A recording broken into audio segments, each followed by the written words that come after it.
Hi, and welcome to another episode of Achim LaMachloket, Brothers to a Disagreement. Today I have hosted Elik Harpaz, who is a friend and who is an anti-Zionist. And we're debating about Zionism, whether it is a legitimate or illegitimate entity.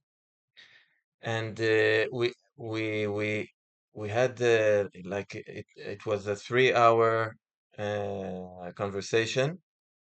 It was very interesting for me, and I hope you will see that you may disagree with Elik, but or with me, but I think you will see that both of us have we care about morality, and we care about justice and truth, and this is why each of us thinks what he thinks.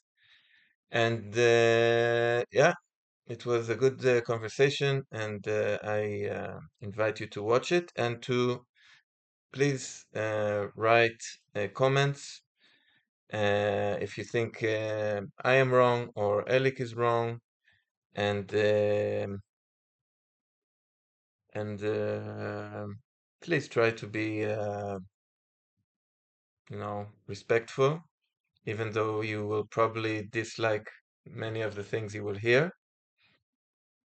It is we did this episode in English because we thought I wanted to try and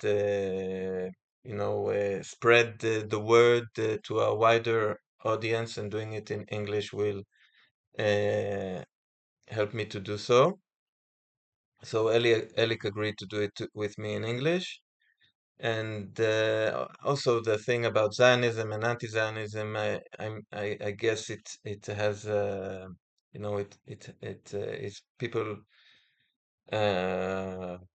non-Hebrew speakers will find it interesting to see how two Israelis understand the situation, that have opposite views on it. Well, I hope you enjoy, and take care. Goodbye. היי, היי אליק, מה המצב? טוב, מה נשמע? בסדר, רוצה אה, לדבר? כן. נעשה את זה באנגלית? אוקיי. אוקיי? Mm-hmm. So, first of all, thank you for accepting my invitation to do this podcast with me. Mm-hmm. Thank you for inviting me. Yes. You are a good friend, and I think your voice is an important voice right now. Okay. It's Even though I it's called you a Nazi for you 5 minutes ago. because you called me a Nazi 5 minutes ago. Okay. Your position is not very popular in Israel today.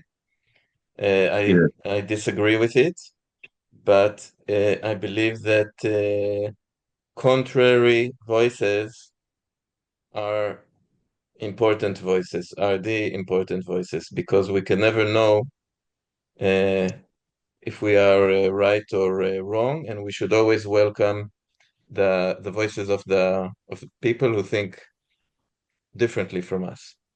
Mm-hmm. Yeah, I appreciate in that level, you're also a minority group in Israel. Because I think most of people don't even want to hear this voice, so... Um, I think it's not only in Israel, I think it's in humanity. We tend to dislike to listen to people who think differently to us. Also for me, it doesn't, it's not pleasant to be called a Nazi or to Yeah. hear someone say that he disagrees with me. But Yeah. but being, I like Karl Popper very much, and from his point of view, the best thing we can do is check our premises, is check if maybe we are wrong. Maybe you will discover that you are a Nazi. Do you think you can accept this possibility? Definitely, yes. I accept the possibility that maybe I'm a Nazi. Yeah, I it would is a like to, possibility. maybe when we go on, I will clarify what I mean by Nazi, because I think this, term has been thrown both ways a lot. I have been called a Nazi, a capo, so I also not taking it too personally when people call me Nazi, so this we share in common. And I think, Uh, but I do I, take I it. mean, sir, I don't just use it as a slur. I mean certain stuff when I say I, it. I believe you, and I do take it personally. I just I don't know why you think this way. I don't understand you, and I don't understand you why you think this way. And maybe you are right. I don't know. I have to hear you out before I dismiss you. Mm-hmm. Okay. If you don't mind, I will first like to talk about this attentive speaking thing that I want to Mhm. promote. Yeah, we can do it. Um, I just before we started, I was like, "Come on, let's just talk like normal people." I kind of so you can explain why you feel it's important. At some point, like I feel I might lose patience to, and it's not just you. It's just like I don't like rules so much. I don't like when people try to, kind of set the rules of a conversation. I feel like conversation is something that need to happen spontaneously, and a lot of time the nice stuff come out when you don't control what is going to be said, and there have to be mutual respect and listening. But I don't know, why do we need more than that? Uh, I think sometimes, yes, when there is mutual respect, then more than that is probably not necessary. Mm-hmm. But I look at debates online. We talked about Piers Morgan debates and Yeah. how people talk over each other, and you can't understand anyone, and there's no uh, it, it doesn't go anywhere. You see, it doesn't, nothing good happens Yeah. from it. And then you see all the YouTubers go like, you have a debate, and then the people who are like, I don't know if it's like pro-Palestine, they make a YouTube, look how this guy got destroyed by Yeah, Basta. And then you look and you see the other position. Yeah. exactly, exactly. So, and I'm suggesting that sometimes rules are needed, or rules are not are helpful. Sometimes rules are helpful. And another thing I want to say in this attentive speaking thing is that I believe that the rules we consider the correct rules of conversation and debate are very, very wrong. And instead of helping out in the situation, they're actually disturbing the process of the argument, Mm-hmm. of the debate. I'll tell you what I mean. What is considered, I don't know, a respectful debate is when you allow the speaker to talk as much as he wants or for the time given to him. Don't disturb. Yeah.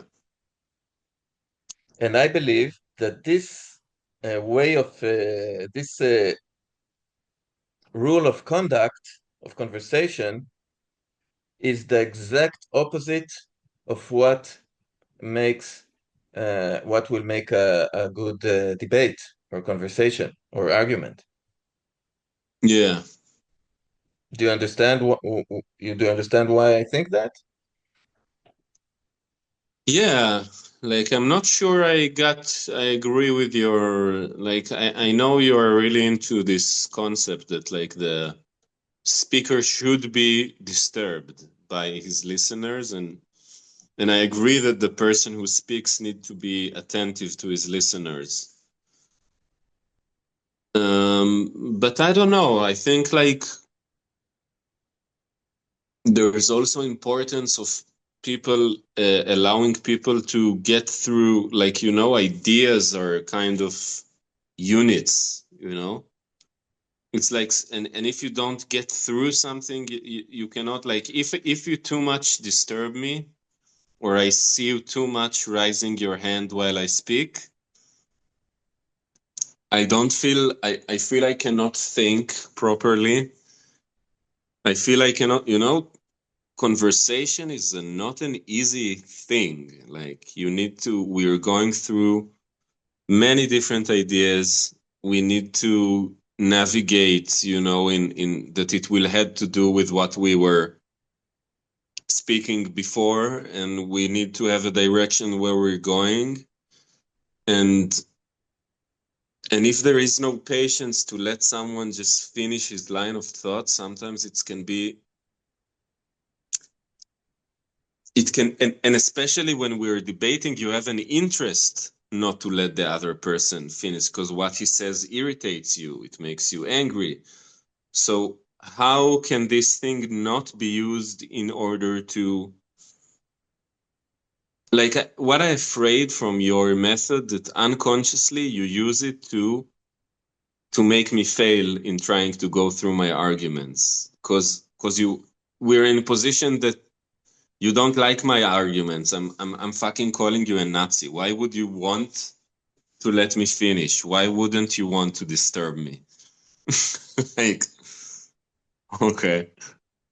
This is a very good question, and in a common debate, what people think they want and what people, I don't know, want is to win the debate, Yeah. to show how right or smart they are and how stupid or monstrous or wrong their opponent is. Yeah. You can say that, but you can say maybe because it's a matter of life and death. And I'm talking to somebody that, from the place I come from, justifying a murderous ideology that kills people at the very moment. It might be look ego thing or selfish, but maybe it comes from the situation that I feel that I'm defending the babies that are now being slaughtered in Gaza and in the West Bank. And if I lose the debate, I failed them. So it's not just an ego thing, or just dunking upon your head to show who's stronger. No, no, of course, no. I don't. I'm not saying that it is necessarily an ego thing. Mm-hmm. I'm saying that usually what is commonly considered I don't know, the right objective of a debate is to win, right? Yeah. And Mm-hmm. I'm saying that this objective is very, very bad. The objective to win Yeah. in a debate. Instead of winning, the objective that I aim at and invite the people I talk with to aim at is not to win, but the truth. Right. That should be your objective always. But I Yes. think many people come to a debate with feeling that they already have the truth. They don't come to be convinced. They come to either convince the other person, or usually it's a performance that, what happens in debates. It's for the audience. It's not for the other person. Exactly, and that I think in the if we are searching for the truth, this is very bad. And what I suggest in my attentive speaking thing Mm-hmm.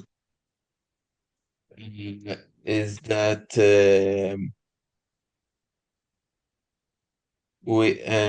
the speakers should come with some humility and with the accepting the possibility that maybe they are wrong, and from their own interest,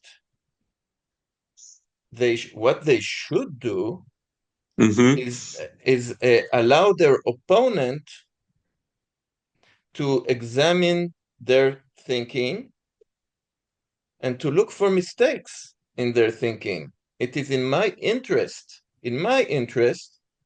to let you show me if indeed Zionism is Nazism, because I don't want to be a Nazi.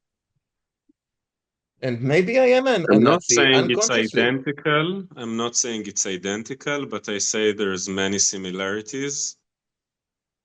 And yeah, but let's say I think Zionism is inherently genocidal at this point. I don't want to be fucking genocidal. I don't. And maybe I am genocidal without my realizing it.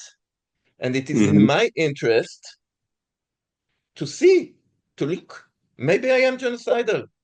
And Mm-hmm. you are the person that can help me with this. Mm-hmm. When So I I'm trying to think and I'm asking myself, am I open to the fact that Zionism is not genocidal? Or that it's not at least very, very violent by definition? Like, I'm open to it. I don't think I will be convinced otherwise, but I'm ready to, say, okay, I think it doesn't matter what we think, right? We need to be open to I need to be open to be wrong about any of my beliefs about anything. I think as a way of life, it's a good position to have. Because if I'm open, if I believe in, I'm trying to think, like, if I believe I'm holding the truth and I have confidence in it, I shouldn't be scared on putting it out for examination. yeah, exactly. Because This is then, one point. the examination will confirm this truth. And Exactly. so anyway, being open and attentive to other people is a better position, no matter what. Just for me, the difficulty with it is like when I feel when I'm discussing issues of other people's lives, like, the concept of, let's say, sometimes I feel that the debate is the position is a ritual that the powerful are doing among themselves on the expense of the weak. Like, two Nazis during the Holocaust or two Germans could have a debate: should we kill the Jews or should we not? Maybe I would expect as a Jew from the German who in solidarity with me, not to have a debate with the Nazi, but to fight the Nazi, to try to stop him. Maybe not to have a polite debate that in the end we shake hands. There is something that sometimes I feel like maybe I'm not showing true solidarity to the people who are at the moment, at this very moment, are victims of Zionism when I'm having this debate with you. I don't know. Like sometimes I feel maybe I do, but on the other hand, I feel there's the chance because you're not a normal person and I feel that you're sincere about your openness, I feel like it's worth a shot. And also, I feel like I cannot lie to myself. I am part of the Israeli society. Like if I'm saying I'm not engaging with anyone who's holding different opinions than me, like there is something like I think people who don't live here among this society maybe have the privilege to do it, but I don't, like I can say I don't want to talk to you, but I will, but you're a friend of mine and I will go out to Cafe Shapira and I'll see you, it's a different thing. It's a different situation. And Yeah, I I cannot respect that. help. And I also have to be, I know people who push away people from their life because they think their ideology are horrible and they're Nazis. But I'm, I have like, even though I think you hold a horrible ideology, that part of the reason horrible things happen is that because people like you hold this ideology and still like you, love you, and respect you, and I know you supported me in many, personal things in my life, and some people cannot understand it. I was dating some girl when I was in the US, and she said, like, I don't think I cannot understand how you accept people in your life who justify the killing of babies in Gaza. Like, I don't want. And I kind of, and she really pushed away people from her life. She says, like, if this is your opinion, I don't want to be friends with you. And I had also some kind of respect to this. But then I think I live here, and if everyone who don't agree with me will push me away, I will find myself very, very, very lonely. And so it's kind of, but could you understand somebody who says like, okay, I don't want friends who support crimes against humanity. I don't want people who find excuses to um what do you think about that approach? I can understand it, but I think it Mm-hmm. is very, very, very, very, very, very wrong. Mm-hmm. I'll tell you something about it, okay? Mm-hmm. Something that will be controversial, very controversial. Okay. Kahana, Mm-hmm. a fascist. Mm-hmm. He was, how do you say, עשו עליו חרם. Boycotted. He was boycotted by the I think Israeli. that's how you say, if you can say boycotted, I think. But they did boycott. Yeah. Yeah. No, boycott. I think it's another word. חרם. חרם זה boycott. Boycott. Okay. Mm-hmm. Okay. All right. So Israeli mainstream Israeli society boycotted him. Even the right-wing society, Yeah. the Likud members of the Knesset, even the Likud members of the Knesset used to go out when he would speak in the Knesset. Mm-hmm. And I believe that this attitude is wrong. And I believe that the consequence of this boycott attitude is that we got 40 years later He's Ben Gvir, yeah, that is basically the same as Kahana. yeah, and we got him Mm. as as a minister of the Why? police. Why the boycott led to this? Because sorry, when you boycott somebody, Mm-hmm. that means that you don't engage in conversation with him, you don't argue against him openly, you don't Mm-hmm. talk with him, and then his ideas are pushed away, Yeah, but but they're not truly they're being challenged.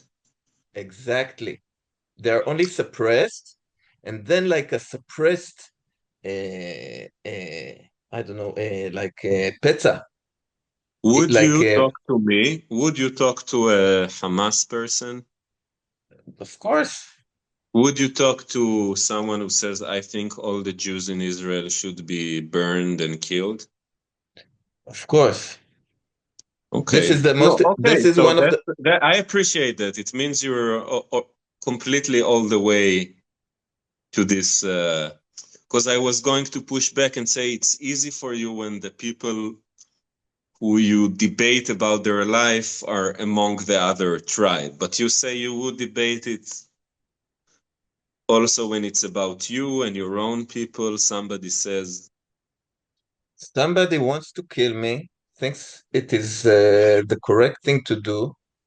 The best, the most. I want to talk with this guy. I want to okay. understand why he wants to do it, what his justifications are, and I want to challenge him on this. Yes, I believe he's wrong. No, So, and you have this belief that any person could be, there is a chance to be persuaded, I'll like tell you. convinced. I'll tell you Do something. you think Uh, you could convince Ben Gvir that it's wrong to kill everyone, and that do you think you have any?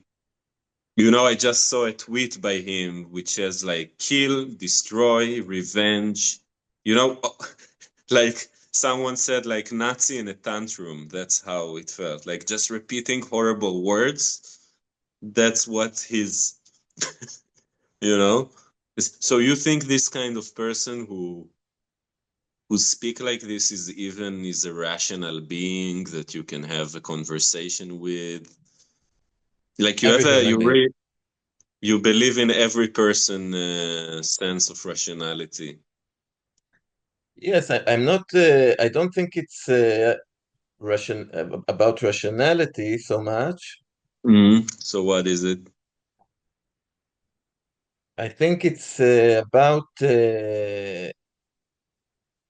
uh, justice, maybe, or truth, something like that. That every person Seeks it. believes. Sorry. That every person seeks the truth or the justice. Yes, and every person, I believe, also Ben Gvir, I think, believes that what he thinks to be true and just, he thinks it is true and just. Yeah, it's interesting. I appreciate you. I don't know if I agree with everything you said. Like some people, I don't know if I would engage with anyone, but I appreciate the way you're radical about this approach. Like, you know, I'm radical also about many things. I appreciate people who go with some principle and not compromise on it, even when it gets to areas where it puts them in situation of discomfort. And I think this is why I like to talk to you, because I feel like you're not taking the easy path like many people who would not want to talk to somebody who is saying them straight to their face. You're a Nazi, you hold the Nazi ideas, and you have responsibility for holding these ideas. It's funny, responsibility, because we just talked about determinism and freedom of choice. So maybe you don't have responsibility. Maybe nobody has responsibility. We're just by some reason, just, like different waves in the oceans that interact and influence each other. And we are somehow two natural phenomena who now meet and have some exchange. But Part of this of the deterministic cause and effect process is also determined and influenced by an idea such as responsibility.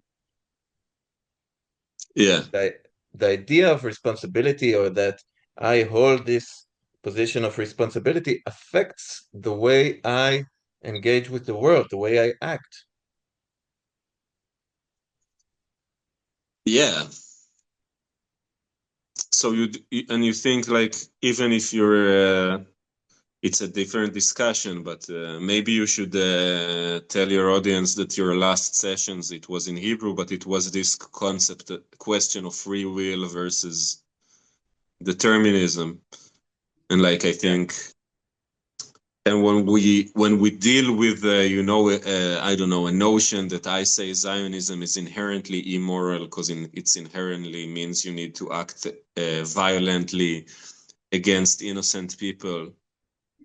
That's what I believe. It's a moral judgment that I pass, and I think that me and you, as members who grew up in this Zionist society, we have some responsibility to act against Zionism. And I don't know what is the extent of the responsibility. It could be by speaking against it. That's what I do, or I write songs against it. Some people, engage in more physical actions like trying to really stop settlers from taking land of Palestinians. There are many ways.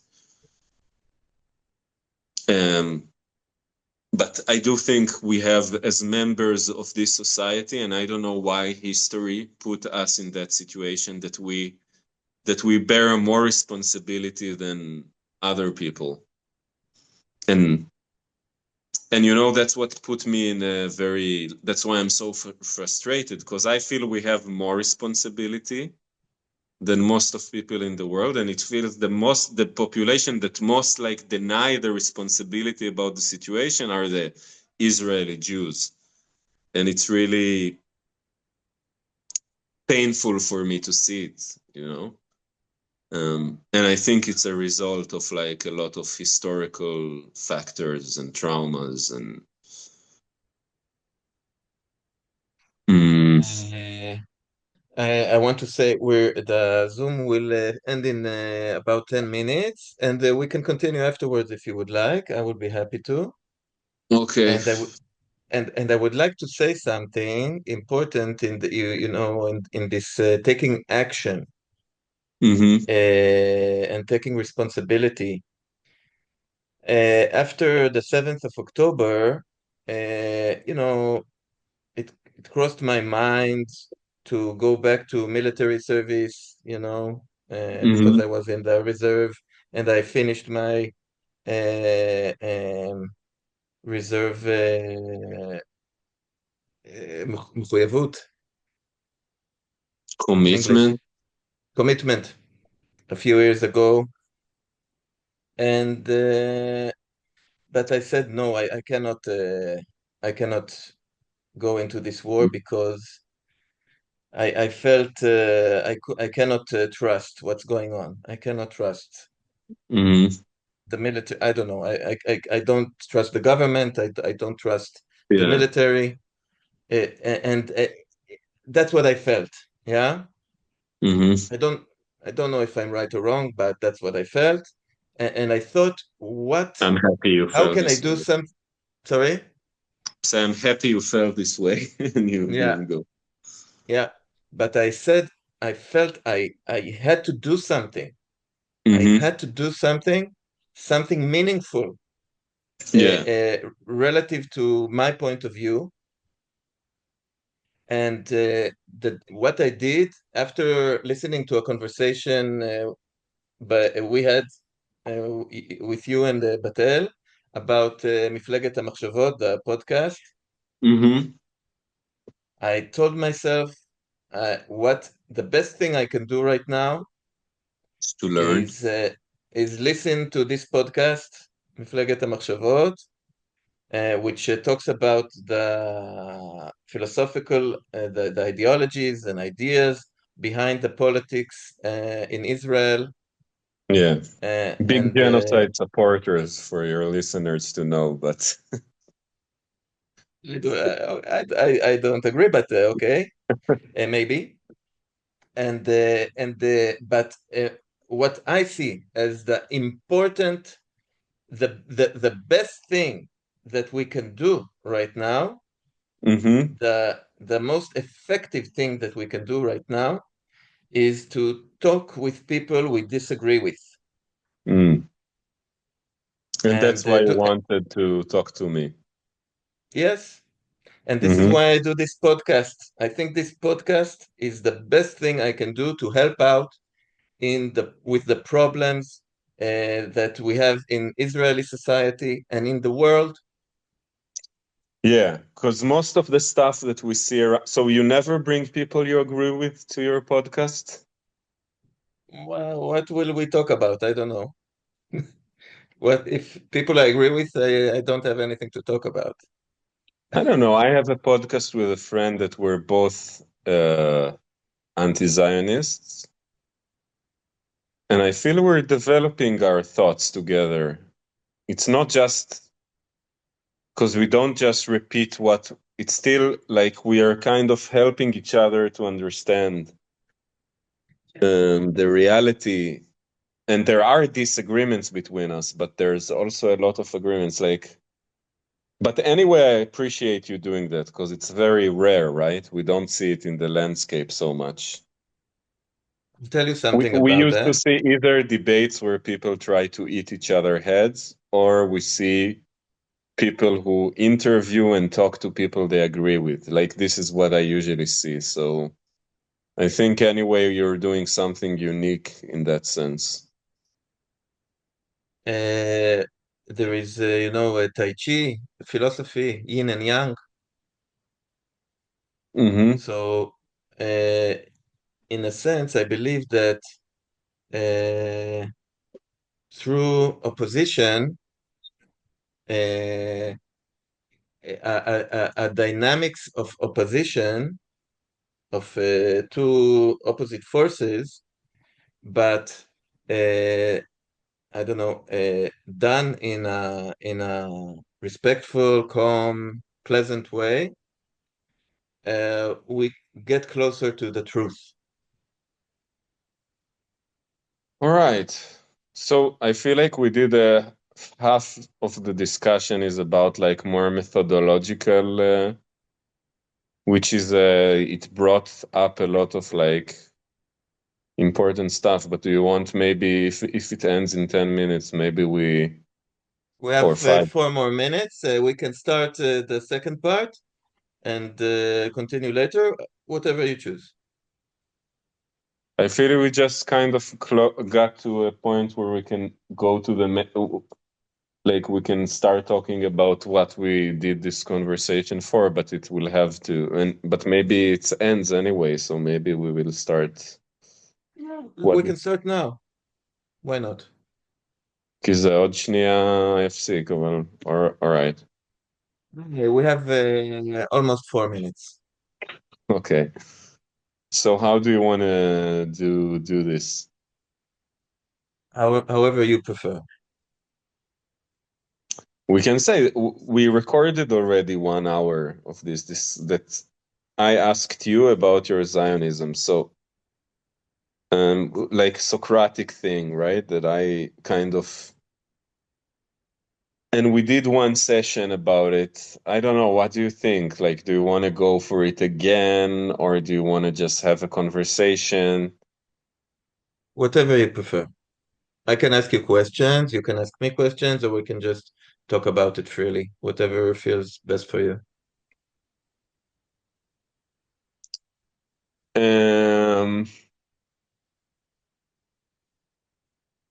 I thought maybe I can try to explain you why did I call you a Nazi. Maybe I can give background to the conversation we had.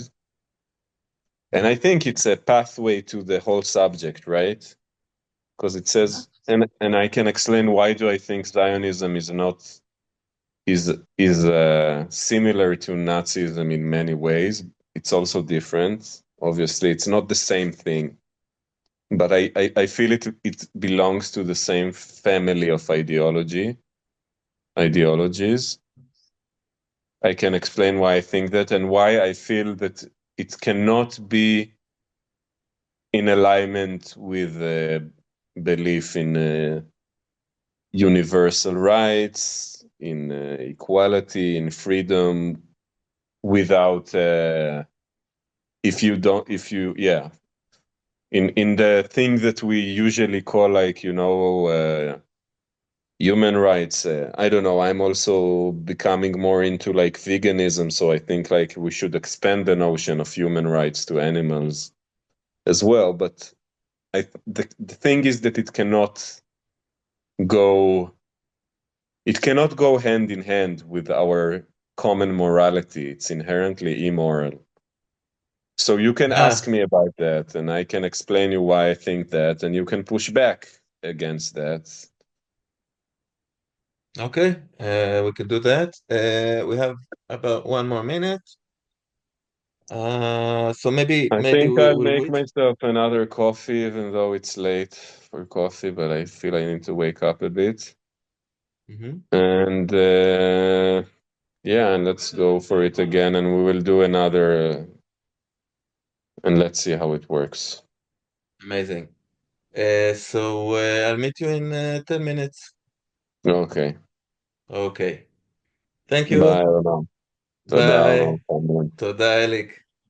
Bye. Yeah, bye. Okay. Hi, Again, Arnon. Elik. Hi, Elik. Before we continue with Mm-hmm. discussing Zionism, I wanted to add just one more point, which I think is Go for it. important. Uh, we we talked about the different reasons why we should accept the possibility that we are wrong. Mm-hmm.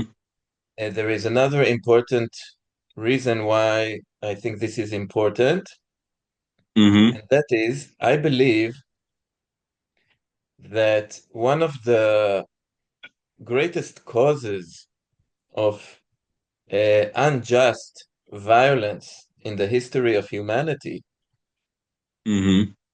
is the certainty in Certainty, you mean? sorry, Certainty? yes, certainty Mm-hmm. that I or we that I we are holding the absolute truth. I'm a big believer in absolute truth. I believe truth is absolute, Mm-hmm. but the problem is not with truth being absolute. The problem is with the certainty that I am holding this absolute truth. Yeah. And I believe Certainty. that certainty, sorry. It's look And you read it, but you right. It's a kind of mistakes that comes from when you read language and. yeah, but don't talk it or hear it. Yeah. So I believe that, for example, in this current war between Hamas and the Israeli army, Mm-hmm. the Hamas fighters, uh, what allowed them to be so violent is their belief, their certainty that they are the good guys in this story and that the Jews are the bad guys. And Mm-hmm. the same is from the Israeli army's position. What allowed them to act in the way they acted was their certainty that they are the good guys and that the other side are the bad guys. Mm-hmm. And so I think the biggest problem is with this certainty, and Mm-hmm. that challenging this certainty is very important if what we want is justice and truth and human prosperity. Yeah, I agree to some extent, but I think also if you're always uncertain, so you're not objecting, it puts you in a position that you don't speak up against crimes.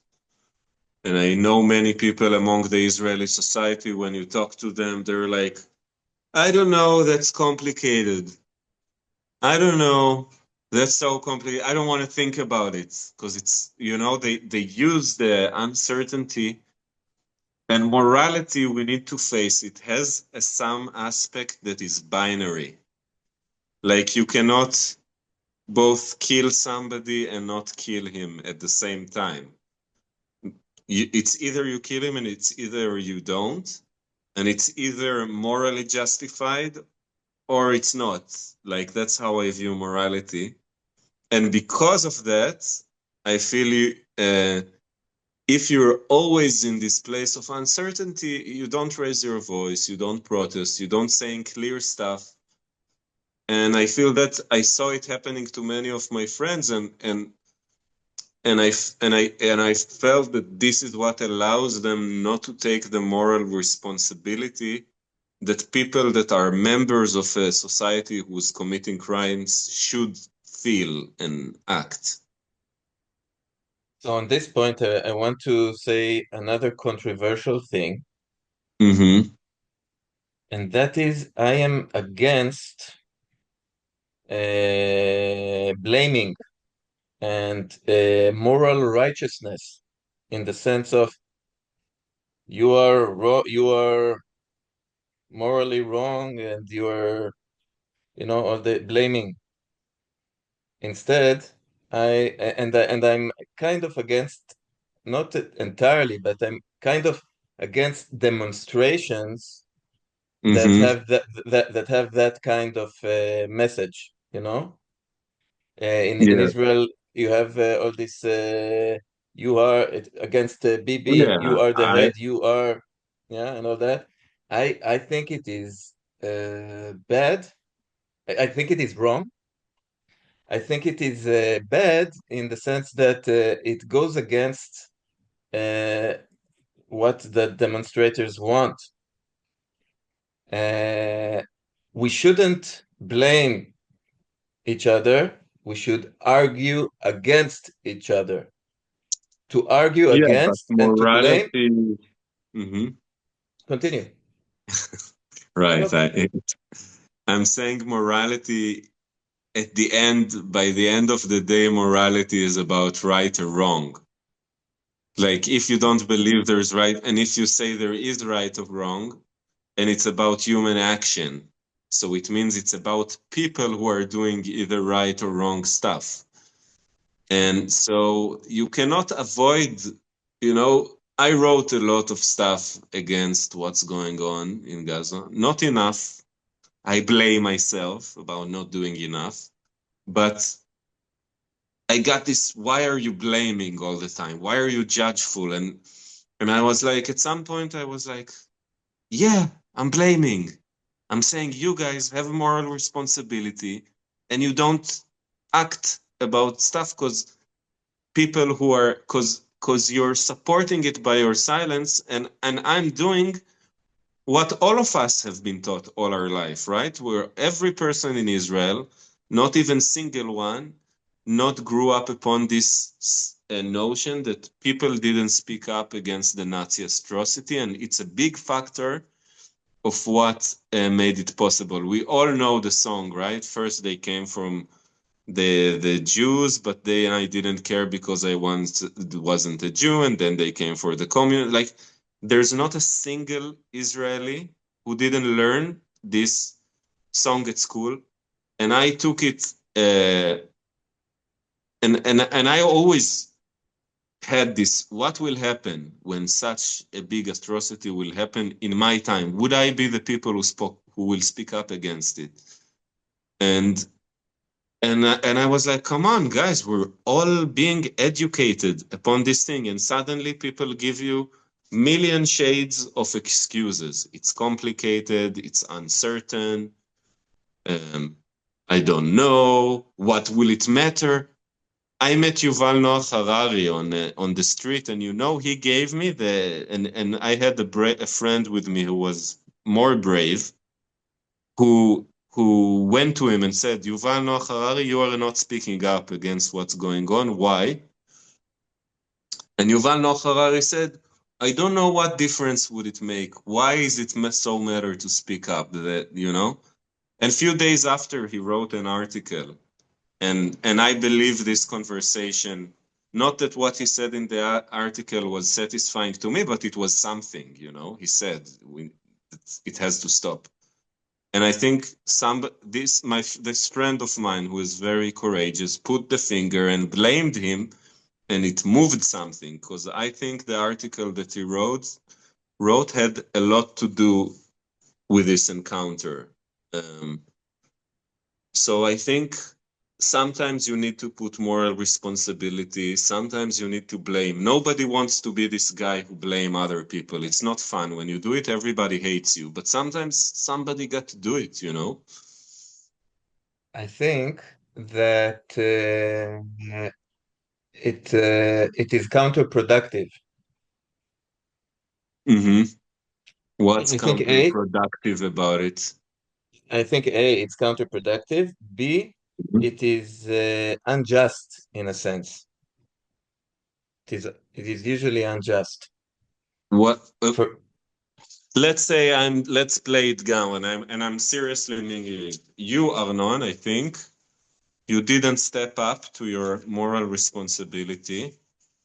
There was a genocide under your watch, and if you don't agree with it, that the genocide, at least it was horrible, horrible crime against humanity that is still going on, and you're denying it, you're minimizing it, and you're not speaking up against it. And I'm saying it to you, and I'm saying it to all the listeners who are listening to it, who are Israeli Jews, and to all the Americans who are listening to it, because their money funds it and their government is responsible for it, not less, in some sense, even more than the Israeli government. And I tired of these people telling me, uh, don't say this because it's counterproductive. Fuck counterproductivity. I'm saying what I think is true. And I think this is a truth. It's just saying, to me, it's like saying 1 + 1 = 2. It's the same. I think I'm just pointing out a truth. There's a horrible crime that's happening in your name, and it's done.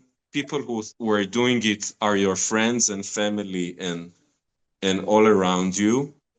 It's We're all part of it. History is remembering it. Babies are being crushed to death, starving. Now I can guarantee to you that the next few days people are going to freeze to death in Gaza. For sure, 100% it's going to happen. I know it's going to happen. Why? And people everywhere here is talking about transfer. We're a society in one of the most demoralized situation in Israel. Okay, so you in can one of say the in one of the the most crisis, demoralized situations that a society can be, and people here going out, drinking beer, just having fun, me included. Yeah, I'm not excluding myself from it. I'm not doing enough, but I'm kind of tired of this discourse of don't blame, don't put the guilt, it's counterproductive. Nothing is productive. So I prefer just to say the truth as I see it, okay? Like that's where I am now. Right. So this is a very important point. Mm-hmm. And it is also relevant to, all the demonstrations in Kaplan that before the 7th of October. And it talks about blame in general. And it's difficult for me to explain myself on this point, but I'll try, okay? Mm-hmm.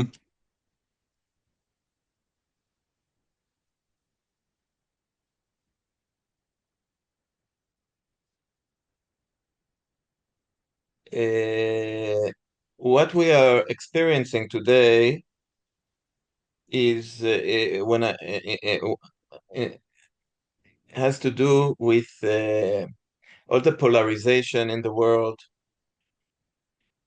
has to do with truth and what you and trust, and who do you trust, and what do you consider the truth or the facts, and it is what story do you believe in,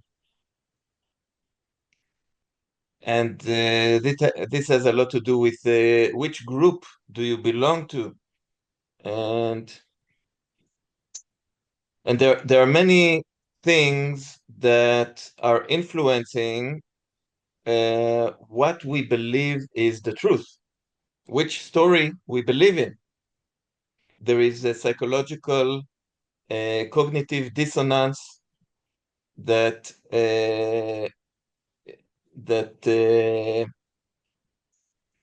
makes people uh, believe in certain things and uh, push away things that challenge their point of view or the narrative that they're holding. And I think that once you are set, once a person is set into a certain narrative, it is very difficult to take them out of this narrative. And for instance, if you are a right-wing religious person today in Israel, Mm-hmm.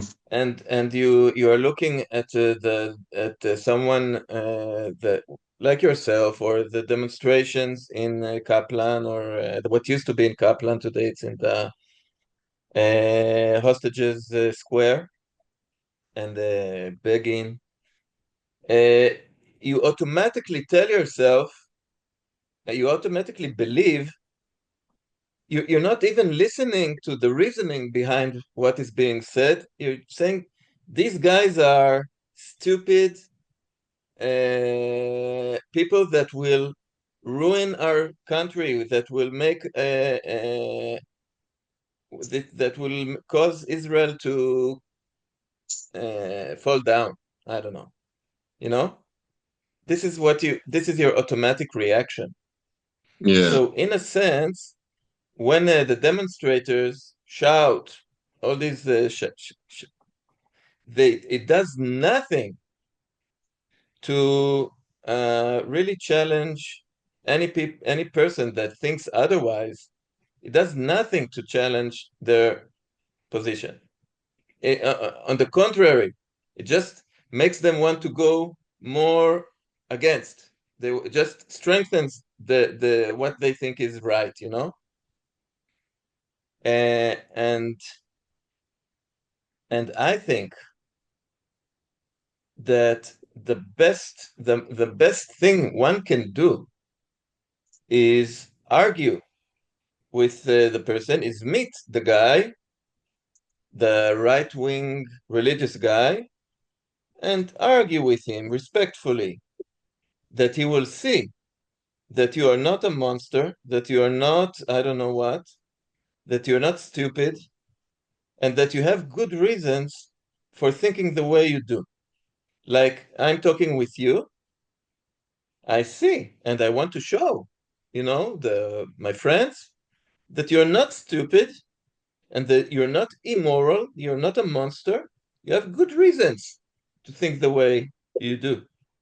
And I want to tell you something. Mm-hmm. That Israeli a right-wing religious person probably has good reasons to think the way he does, and he's not stupid. Yeah, but I, why do I need to care about that right now? Like, in a way, all my life I was like wanted to be okay with everybody. I had right-wing friends, I had left-wing friends, and I saw the humanity, and I still do. I know people are not mean. I know people have kind souls, all of them. But at some point, you say, I need to ask yourself, what am I more interested in? In that the horrors that I see in front of my eyes will stop, that the oppression of people, which is a brutal oppression, that most of these people in my society, even though they're might be nice and good people, and um, they are not going to stop it, and they're not going to be convinced by me talking to them. And the process of convincing people is so, so slow, and people are dying in masses. There's a, there's something that happens next door that every day lives is being destroyed. People are suffering the most horrible, kind of torture and death that could be imagined in mass numbers. Now, I know I'm not going to stop it, but the reality came to the situation the way it did because people like me either didn't care about it enough or were too much in the busy of talking to their friends like you. I'm talking to you now, but this is not what's going to stop the atrocities. I'm convinced that if Israel is ever going to change its ways, it's only going to be by boycott, by pressure, by sanctions. And I would wish it would be different, but I'm much more engaged in struggle and in battle against this government. And yeah, it puts me in a struggle against my own society, and I know people see me as a traitor and see me, but I don't see any other way. If I would think that your way of like discussion uh, is your way is important, and that's the reason I'm here, but it's something that is very, very, very, very slow. It's very, very, and it's an expense of the victims, basically. It's something that people from the privileged class can do among themselves because they have the time and the comfort to sit down and talk. And that's why activists around the world are not too much busy in debating. They're doing other stuff.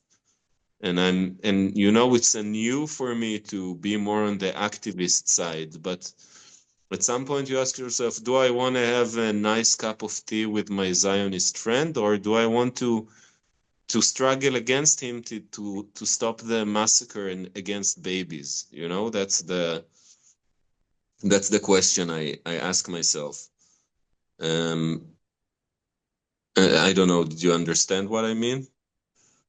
yes, of course. And what I suggest is that your I believe that your actions, although they have good intentions, you have good and moral intentions. I believe that what you are doing is, to a certain extent, not a lot, but to a certain extent, you are making the problem a little worse rather than a little better because of your uh, חוסר סבלנות, Impatience. impatience. But yeah, I'm impatient because the worst kind of crime and death happening next door. I think if I'm you're patient about it, something in you is a bit fucked up. Like, and I think the patience that you are talking about it is a bit fucked up.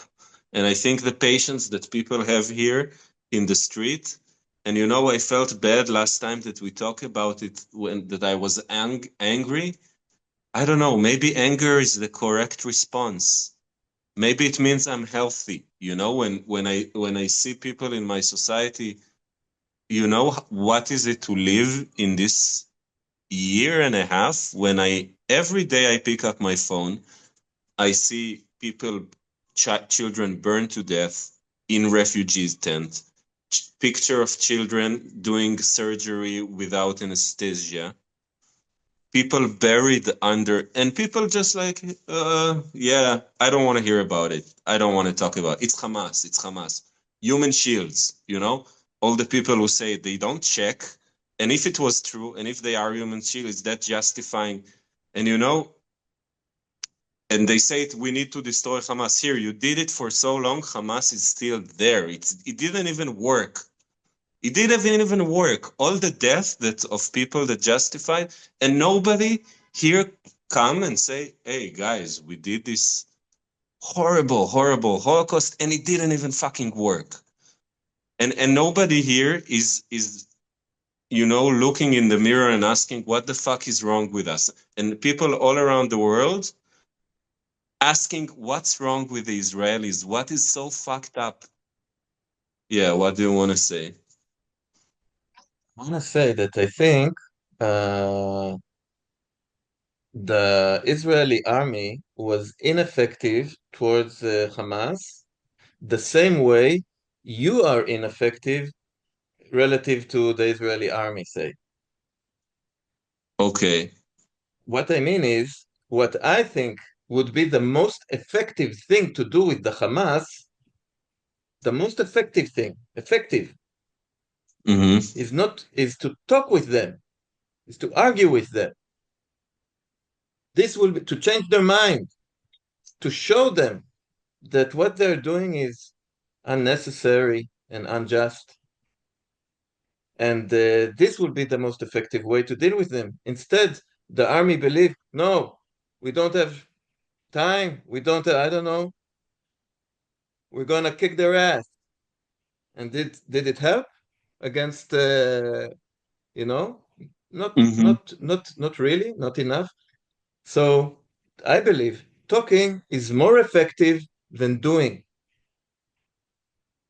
It's hard to discuss effectiveness. I get what you say because it's true. I cannot claim to be effective. Okay, if I could claim to be effective, I I would say, but I would never be effective, right? Because we're dealing here with powers that I don't think that. Let's say if I do it your way, it I could claim more effectiveness. Okay, I don't, and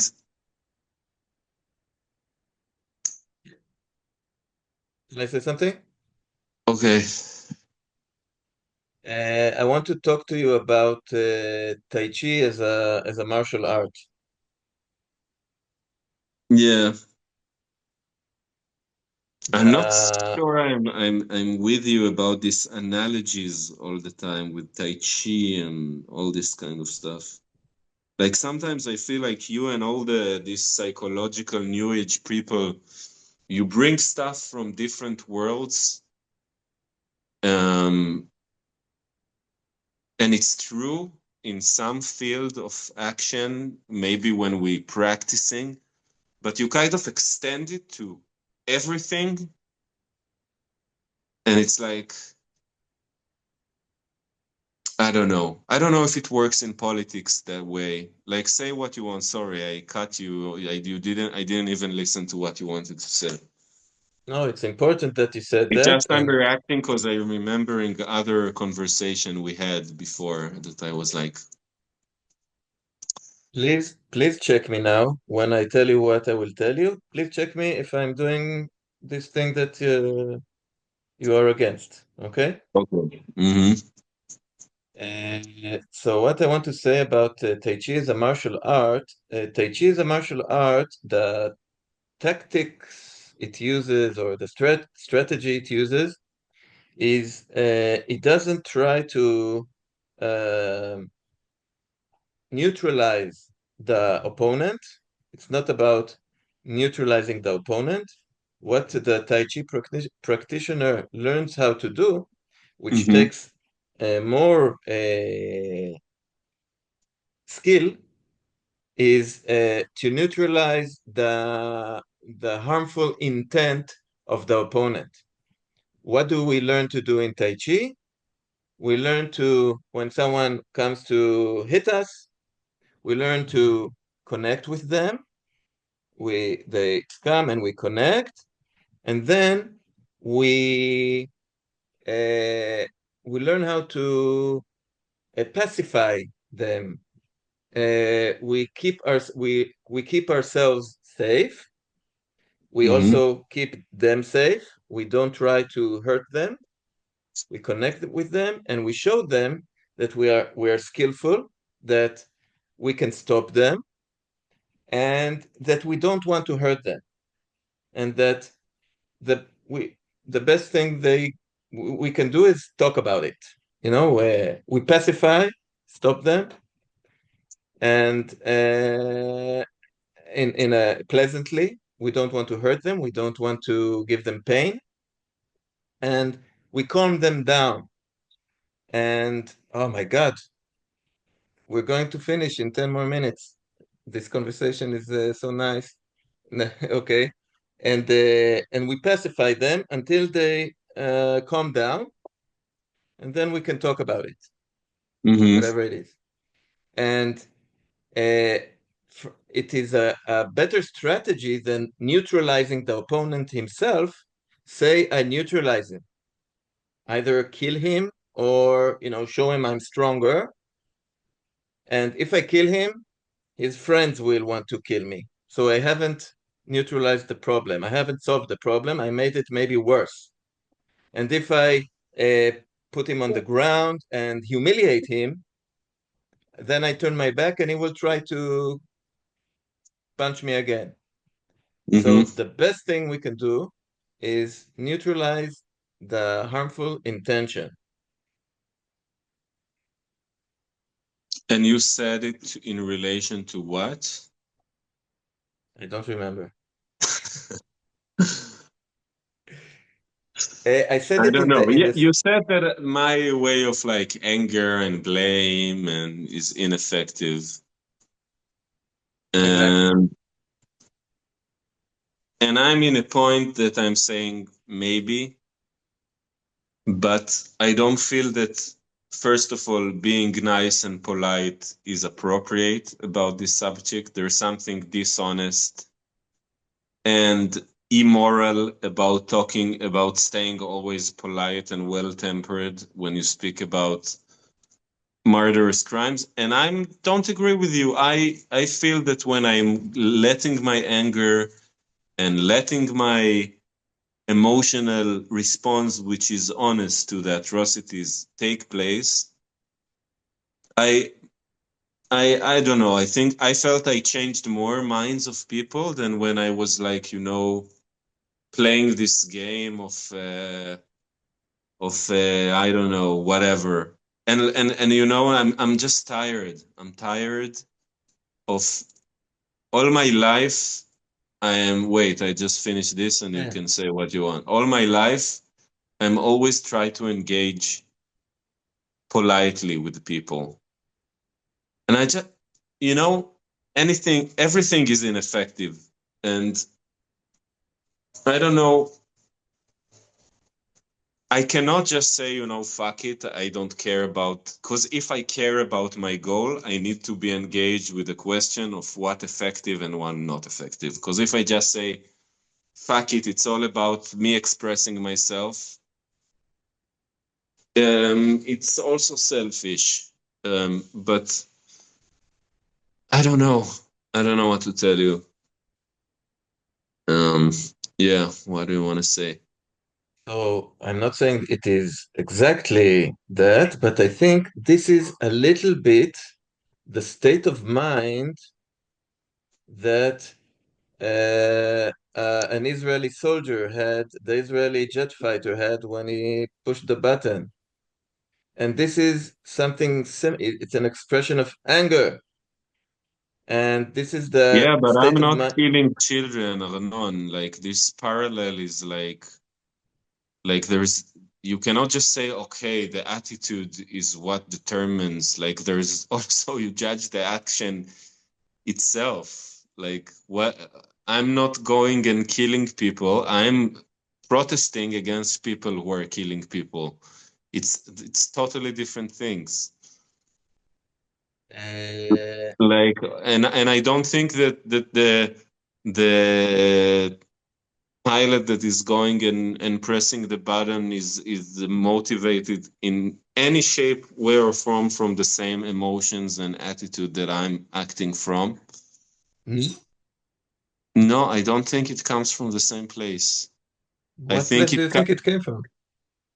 first of all, he is part of a hierarchical bureaucratic institution that he signed up to and he is obeying orders. And No, that's a big part of it. no.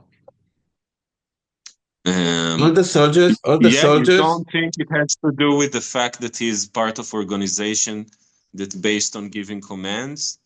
Do you think no. from his own will he would go and take the jet and do it if he wasn't part of an army? I don't think so.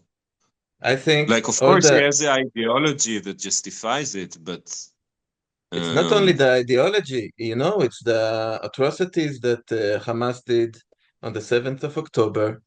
I mean, fuck, man. If you were an Israeli yeah, that, but am I taking now F-16 and killing everybody in Israel you don't, because of what they're you doing? don't, Is there any connection between expressing anger? If I would, what you're saying that if I would go take a gun and shoot everybody, that would be the same? Like that's in a sense, yeah. You have anger, and you feel your anger is justified, and it is right to talk, yeah, to do. I think expressing anger is a bit different than killing people. Sorry, it's just like it's a bit not the same thing. I think that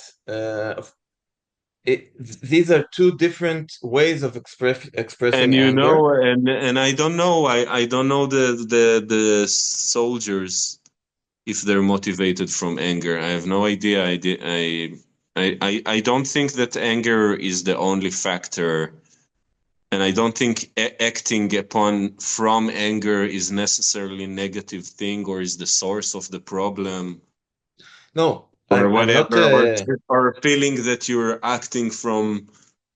Uh, like I feeling you're a bit giving me liberal relative moral relativist shit. That it's like No, I'm not a relativist. the problem is that people feel they're right and they're acting upon it, and this is the problem of the world. Like, That no, it's people. not. I don't think that's the main problem of the world. I feel the problem is most of the people don't want to think about what's right and wrong.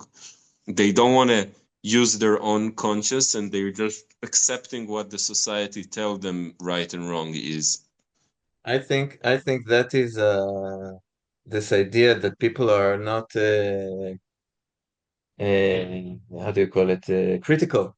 That people are not critical enough.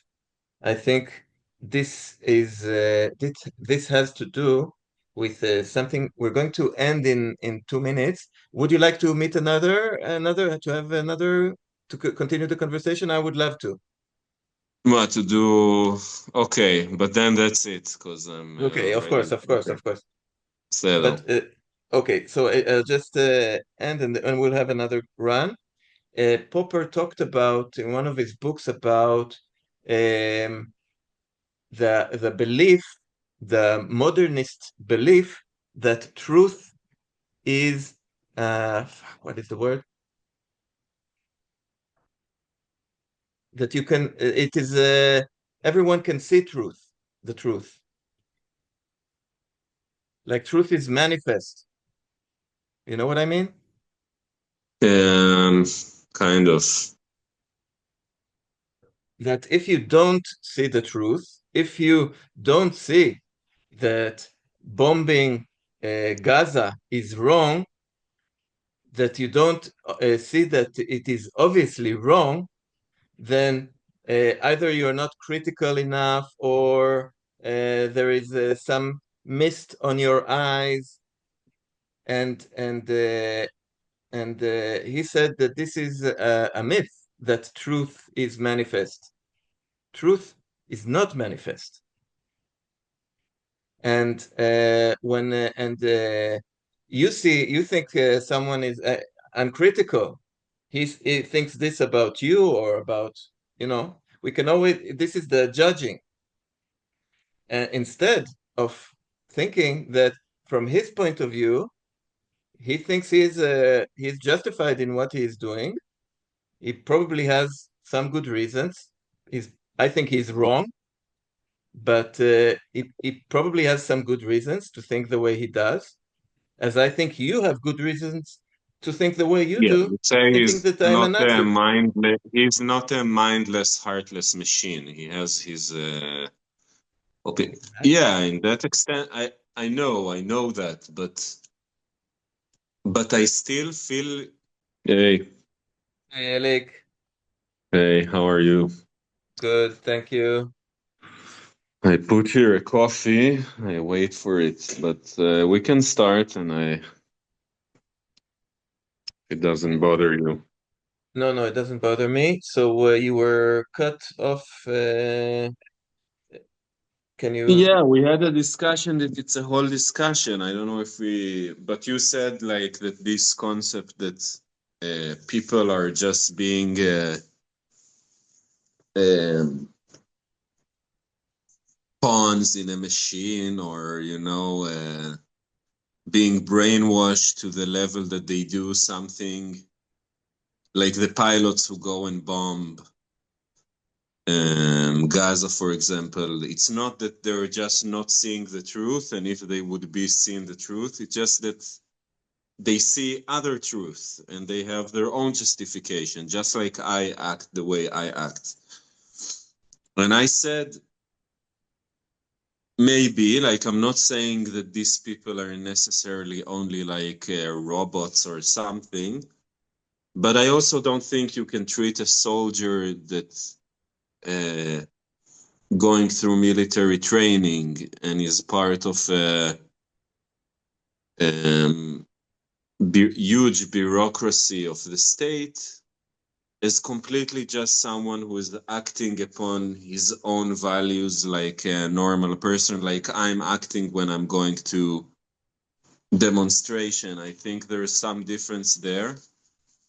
And to me, as a person who is very critical of states, you know that I'm an anarchist. How I define myself, I see these huge machines of state bureaucracy and hierarchy that people are are put in a situation of chain and command, and all this is big part of the what make normal people be able to do things that maybe they would object to otherwise. That's how I like. I see it as part of the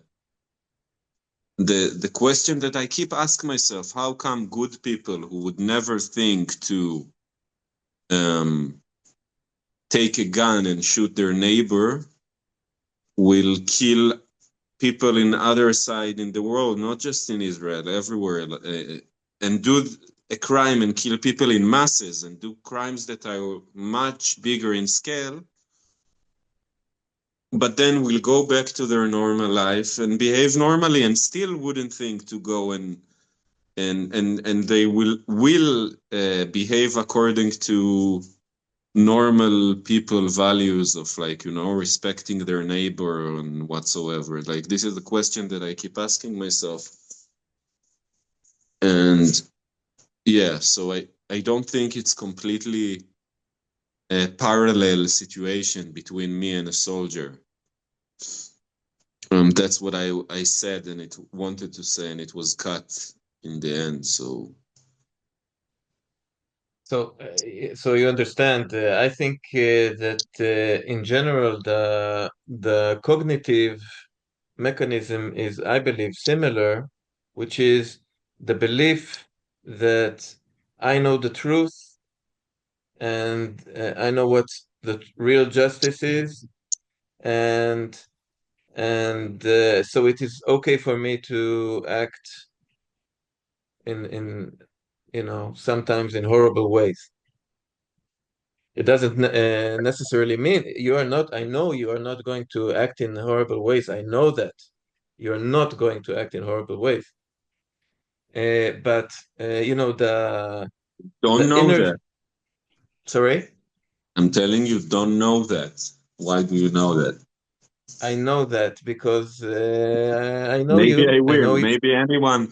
One of the lessons that I try to learn, teach myself is that anyone can act in horrible ways, that myself included. that's true. That's true, and I appreciate you saying that. And it is true. We are all of us can act in horrible ways. But I think that what uh, actually allows us to act in these ways, when we do act these ways, there has to, I think, a necessary condition for someone to act in a horrible way is that he or she, they have inner justification for acting in that way. For instance, there's something inside them that tells them that it is okay, it is justified to act in this way. For instance, all the atrocities of the Bolshevik revolution, Stalin and Yeah, Hitler and the Nazism. I believe that they really believed that, or Himmler, we talked about Himmler, who was uh, probably a gentleman, I don't know, but he believed that the Jews are yeah. dangerous and they But must be I just killed. want to clarify why you said it, because we talked before, and it's known that Himmler himself saw what happens in the death camp and felt sick and felt like he had this normal, let's say, human empathy, even toward Jews, but it still had a very strong ideology that for the greater good, the Jews need to be exterminated. So, and he has a very famous speech that he gave his soldiers that I know it's hard, I know it's disgusting, I know you don't like doing it, but we're doing the job for history.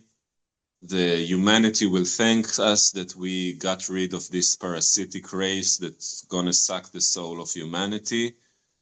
And not that, and because it's difficult, because it's horrible, because it makes us even better because we We're overcome willing. this. Yeah, we face these horrific feelings that we feel, and yeah, So this is the tragedy or the irony of justice. You think you are just, and in the name of justice, you are doing the greatest injustice. yeah. But I think drawing the conclusion that any sense of acting from justice is wrong because people always use justify what they do. I think it's a wrong conclusion. Like, I don't think it's wrong to act from the sense that you are morally justified in what you're doing. I agree with you that we always need to keep open mindedness that we might be wrong. On this, I agree with you. Um, and I'm open to your criticism that what I'm doing or the way I am expressing myself um, is not productive, um, is not just, whatever. I'm willing to hear it, but I don't think that anytime people justify their action morally, it means they're wrong because people who commit evil acts justify their actions too. Like, I think it's a wrong thing to conclude. Do you understand what Uh, I mean? yeah, I think I agree with you. I mean, no, if I see in front of my eyes someone attacking a person because I don't know he's Arab or something like that, I will intervene and I will stop the attacking person. And But I'm kind of what I'm saying is that it's this situation happened in a mass scale and you didn't intervene. uh, And that's why I'm like angry and or stuff, because I feel like that this politeness is like seeing somebody ripping somebody to shreds, and you come and say, oh, to the guy who's stabbing, and then it's like, let's have a discussion. Like, that's kind of, I feel the situation is. let's see what I have to say about this because I understand what you're saying. I feel that um, I cannot physically go to Gaza, and it. I don't think it will help anyone, and I don't think that condemning the Israeli army or what have you is going to do anything other than I don't know. Maybe I will feel good with myself that history will show that I stood up for what is right. But I don't. I don't. I. I feel something different. I think that what I am doing is Hmm. better, which is I'm going to these circles with far right or right Hmm. religious people, Uh-huh. and I talk with them, and I try to understand them, and I try to allow them to understand me, and I and we and I see and I try to see them as I don't try to see them. I see them as human beings because they are human beings and they think differently to me, and sometimes their thoughts are very problematic from my point of view, and I think they Hmm. are wrong, and I try to show them that, and I think that is And much more effective. did you have an experience of success, of like making them more open to your ideas, maybe? Every time, Hmm. every time. And I want to tell you another thing. Hmm. I always find these people, I really like them. I think they are smart. I think they are moral people.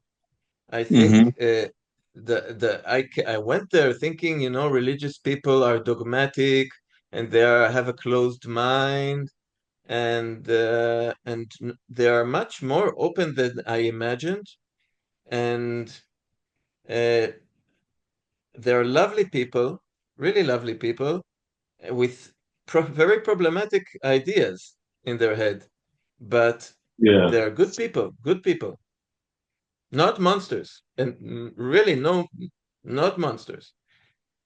And I'll tell you But something. I know they're not monsters. Like, to me, I passed these notions that thinking that people are more monsters long time ago. I don't need to prove myself that religious peoples are not monsters. Here, I called you a Nazi one sentence, and then I told you I love you because I know people are not monsters. You know, it's not the thing. The thing is, um, what do we do to stop crimes against humanity? And I don't think at the point where I am now that talking to these people who I don't know what it means, good people, bad people. I don't know what that means. Okay, I put it aside. Let's take it that from my point of view, they're both, at least. But and I'm not saying I'm good, and I'm not God who sits down with his, thing and calculates the good deeds on the bad deeds. It's not my business. But if there is something that you recognize as a crime, and if you see things, the questions is how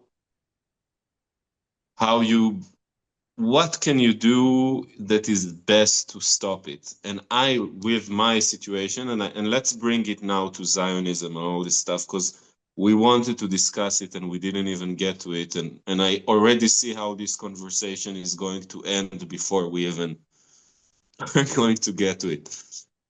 What is the most effective thing you can do to stop it? And I'm at the point where I am now is that I think it's not going to be stopped by convincing Israelis, not Israelis like you who define themselves as liberal Zionist or left-wing Zionist, and not like people like them who define themselves as a right-wing, religious nationalist. Like none of these people are going to bring this thing that I see as the kind of a Holocaust to end. So I made a decision, a conscious decision to do what is most hated in my society, which to join the struggle from the outside world, to boycott Israel, to make Israelis feel ashamed in themselves, to make a situation where Israelis are feeling that they're part of a pariah state, because I know from history that this is how things work. I don't like it that this is that way, but I know that this is how it happened with South Africa. The white privileged population didn't say one day, oh, you know what? We are convinced that apartheid is wrong. They felt pressure. They felt that it doesn't work anymore. They felt that they, from their own interests, need to change something. So I chose that route. It doesn't mean that sometimes I don't engage in conversations, but I don't see it as the as the main route for change. I think it will be very important after Israel will suffer a severe damage from boycott, investment, and just after this, no, then people will be more open, and then it will be. And then these kind of discussions would be necessary, and I will have to engage in them. And it will be hard. It's hard because Israelis hate what I do. For them, I joined the camp of the enemy. That's how most of them view it. I joined the camp of the anti-Semites. I'm a self-hating Jew. I know all these tropes. So, I want you, but I please. feel okay with what I do because I feel that this is what I have to do. Yeah. I want you to imagine that such Israelis are now watching, and Mm-hmm. I want to give you the stage to let them know that you are not against them. You might be against what they believe in, but you're not Mm-hmm. against them. Can you say something about that, please? Yeah, I'm not acting from a place of hatred to them or from they want them to be less secure. And I will say even us, okay, I'm still part of this society. But the thing is that I think that the way that the Zionist movement is going and the Israeli state is going is um, first it's immoral and it's inflicting and it cannot be and it's immoral, it's inflicting pains on millions of people who I see them as innocents. And I think the way I see my morality that is also has basis in Judaism, that big part is of morality is to stop harm that committed against the innocents. I think that's a big part. And also I think it will lead to a situation where it will be very, very, very, very dangerous for the Jewish population who live in this land, because I don't see it as sustainable. And I think the continuation of the Israeli state and its policies toward the Palestinians could lead to what the Zionists think they are trying to prevent by their, action of force, and and I'm scared of it pretty much. So I think, in a way, I'm kind of doing this act of like save us from ourselves. I feel what we're doing is dangerous for us um, as well. Okay, thank So you. Now, so let's that's let's how go I on to would Zionism. explain. This is how I would explain my action to an Israeli that says, "Why are you joining the people who are trying to destroy us?" Hmm. I Okay. see the Israeli state is as some kind of a cancer in the Jewish body, if I would say, something that is self-destructive, like something that, or a virus, something that is destroying Judaism from inside, but it's got hold on the minds of most of the Jewish people. That's why you need an intervention. And I think Okay. that the connection of Judaism and nationalism is anti-Jewish, and that's why I'm acting against Jewish nationalism. I think it's wrong in any way, shape, or form. It's a wrong thing, and it's yeah. Okay. So we're going now to discuss Zionism. Let's go. Let's Yeah. go for that. Hmm. So let's go straight, straight to the thing. Why do you think Zionism is necessarily anti-liberal, or what would you call it? How would you call the bad part? Why is Zionism bad? Do you think necessarily bad, or immoral, Um, or unjust?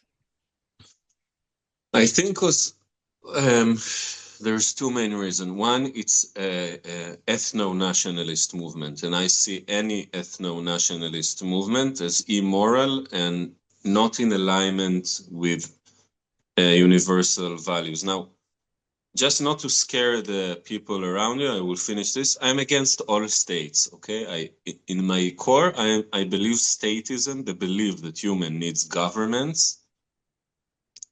is also not in aligned in immorality. But among governments, there's some kind of governments that are worse than others. So the ones that based on ethno-nationalism are worse than one that has a different kind of nationalism that is based states for all its citizens, what's considered to be that. So this is one reason. Do you want to say something? Yes, please. I wanted to, one little question, Mm-hmm. and maybe some more, but do you think that a Palestinian state as an ethno-national state would also be bad? Yeah, I don't advocate for ethno-Palestinian state. Okay. I don't Uh, advocate for that. okay. So I, That's okay. why that's why I oppose the two-state solution. It says we maintain. It's not just that we maintain one horrible ethno state, we create another one. I'm not for that. Okay. And I don't think it's good for the Palestinians to view their liberation movement as a struggle for ethno-nationalist state. And I know some Palestinians do view it that way, but it doesn't mean I'm with them. Being against Zionism doesn't mean I support any form of Palestinian nationalism. And like any movement, also the Palestinian nationalist movement differ in different versions. So, and there are Palestinians who say we want to kick out all the Jews, or we want to make the Jews second-class citizens. And to me, it's bad just as much as Zionism. Okay. So this changes the conversation, I think, somewhat. I want to ask you if you think Zionism is bad because it is an ethno-national ideology, or is there something more than that or other than that Yeah, is I said problematic? there's many So things problematic, many things. besides it being Yeah, a national, this is ethno-national, one reason. This is one reason among many. okay. So I want to check Mm-hmm. if this is your main problem with Zionism, because then we will talk about the problem of ethno-national ideologies, which I think is also an important discussion, because I personally I think ethno-national ideologies. I think Zionism is okay. I believe the Palestinian nationality is okay. So I would like to discuss. I think it is a good conversation, but Mm-hmm. do you think there are other more problematic things about Zionism, special things about Zionism that is more than it being a ethno-national ideology that you would like to discuss? The second thing I wanted to say that I see it as a colonialist movement too, and I think it's connected to the ethno-nationalist movement. These two things are intertwined, so I don't know what's worth. Both are horrible. Both are heritage from the worst kind of ideologies of the 20th century, who gave us from this century got some good ideas and some bad ideas, and this is amongst and I don't say just the 20th century. I think it has deeper roots, and colonialism is also something that exists in the world today, but it's it's a settler colonial movement. And yeah, you can ask something, but maybe this is what makes it even worse than the ethno-nationalism part. But it's Oh, connected, so you cannot separate the two. So okay. I feel for me that the ethno-national uh, point is more controversial. I mean that most anti-Zionists, I believe, are not anti-ethno-national or anarchists as you are. They are pro-Palestinian. I think the Israeli-Palestinian conflict and the question of colonialism is more interesting for me, at least now. I don't And think you can separate the two, because I think the ethno-nationalism is in service of the colonial part, and also it goes the other way around. Also, the colonialist part of the Zionist movement is in service of the ethno-nationalism. So in the case of Zionism, they go hand in hand, like you cannot really separate them. But whatever where you want to go into, we can discuss it.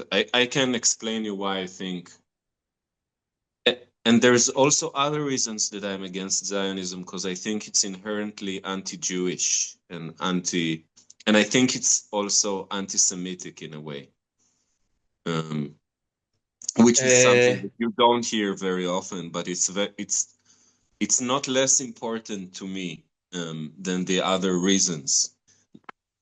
So if there was no Palestinians in the picture at all, and the Zionists would come to a completely empty land, I would still be against it. Okay, so like, yeah. About this, so these things I feel are they're a little in the periphery. I feel I might be wrong. Okay, whatever.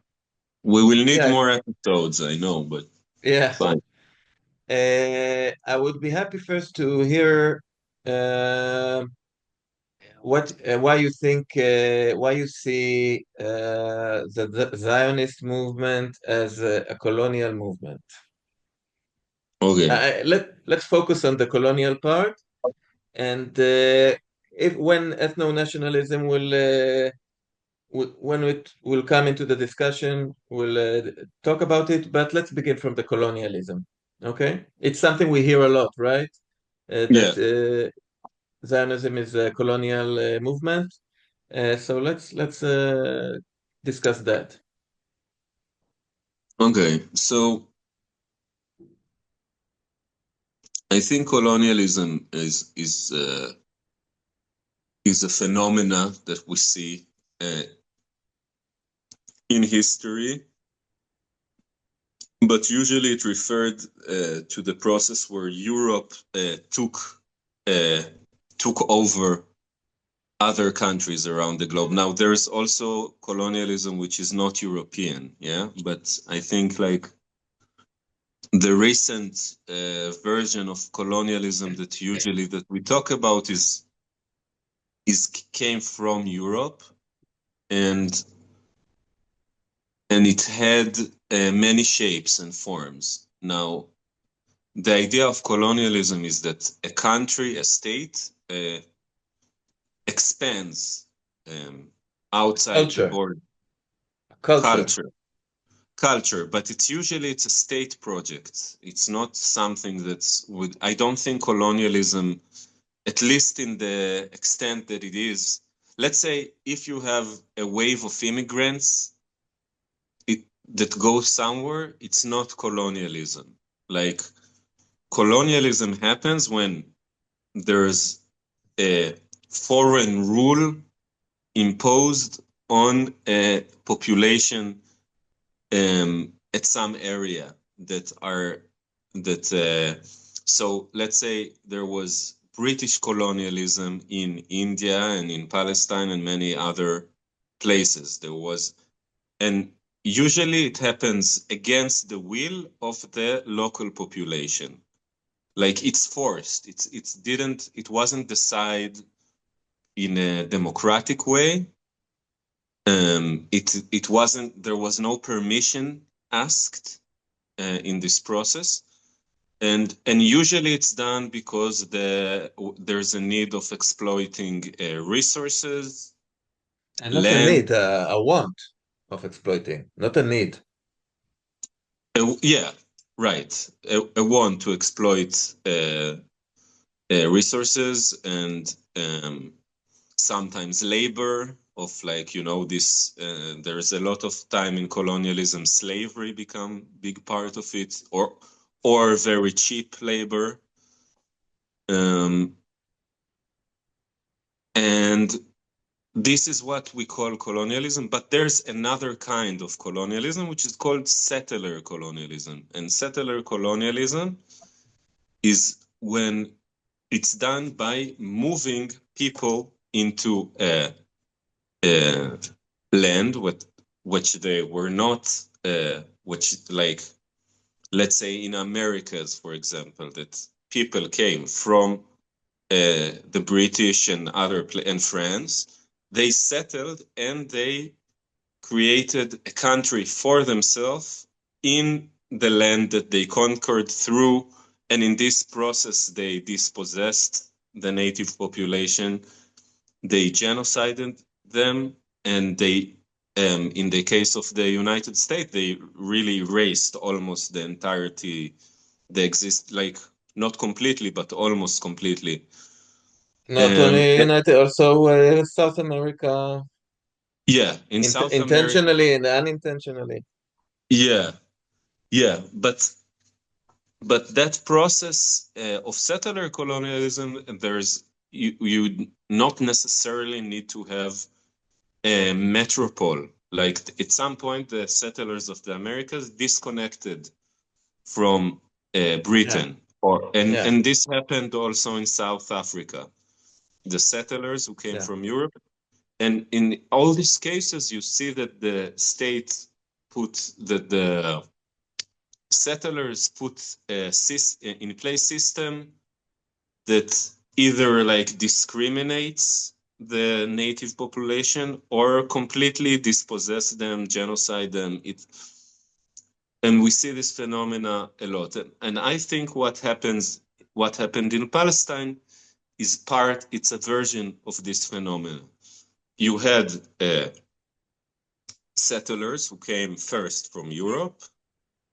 They said we have connection to this land, but this connection was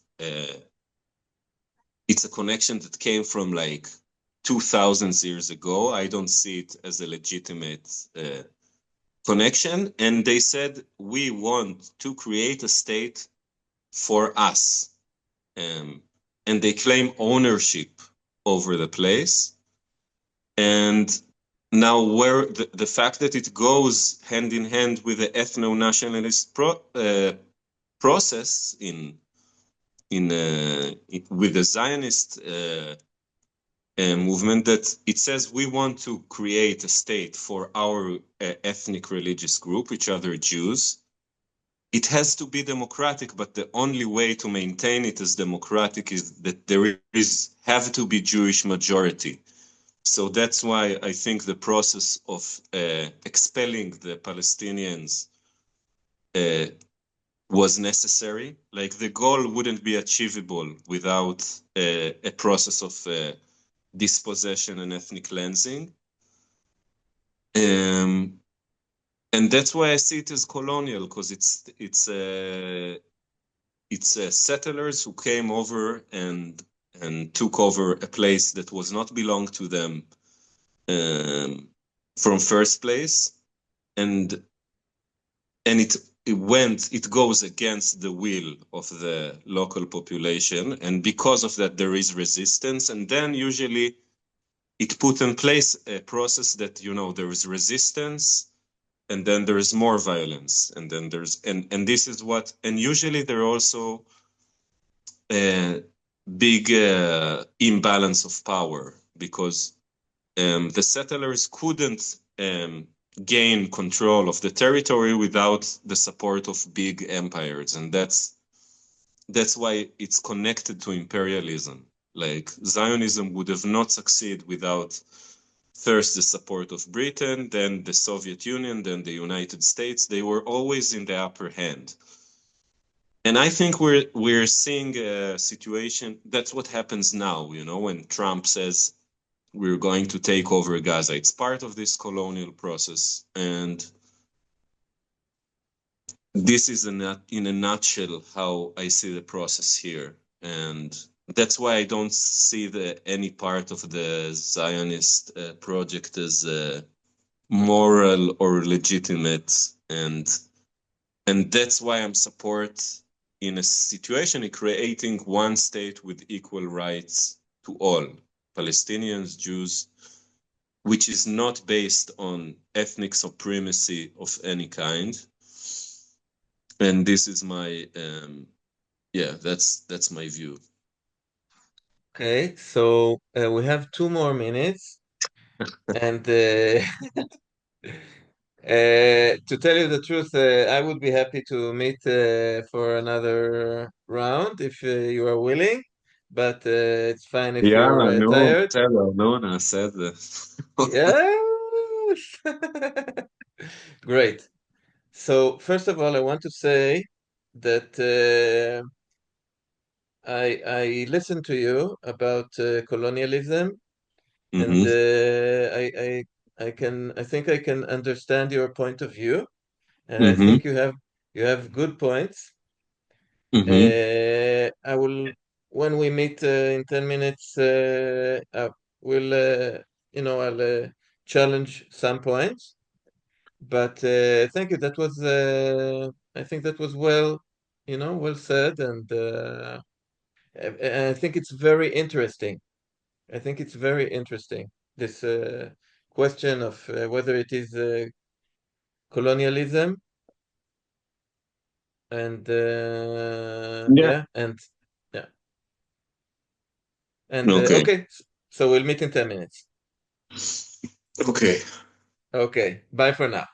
Bye. Hey, Elik.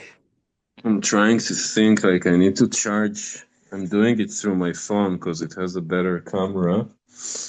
Right. So I'll see if I can hold it. I have also a bit of a headache. I don't know why. I Because have we're talking a headache. lot. Yeah, I don't think it's because of that. It's weird. Usually I don't have headaches, but yeah. Okay, let's see. You want to go deeper into this colonialism thing? Yeah, Okay, so you want to ask me stuff and I tell you why I think the way I think. yeah,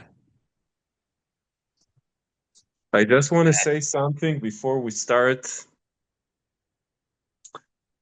that there's a bit difficulty in this discussion and I also failed in it that I think we need to remember that colonialism is kind of it's an observation. It's a bit like and when a lot of time I feel people like getting feeling like Zionist gets hurt when you say it's colonialism because in our mind it's something wrong and we feel that there is as this moral judgment.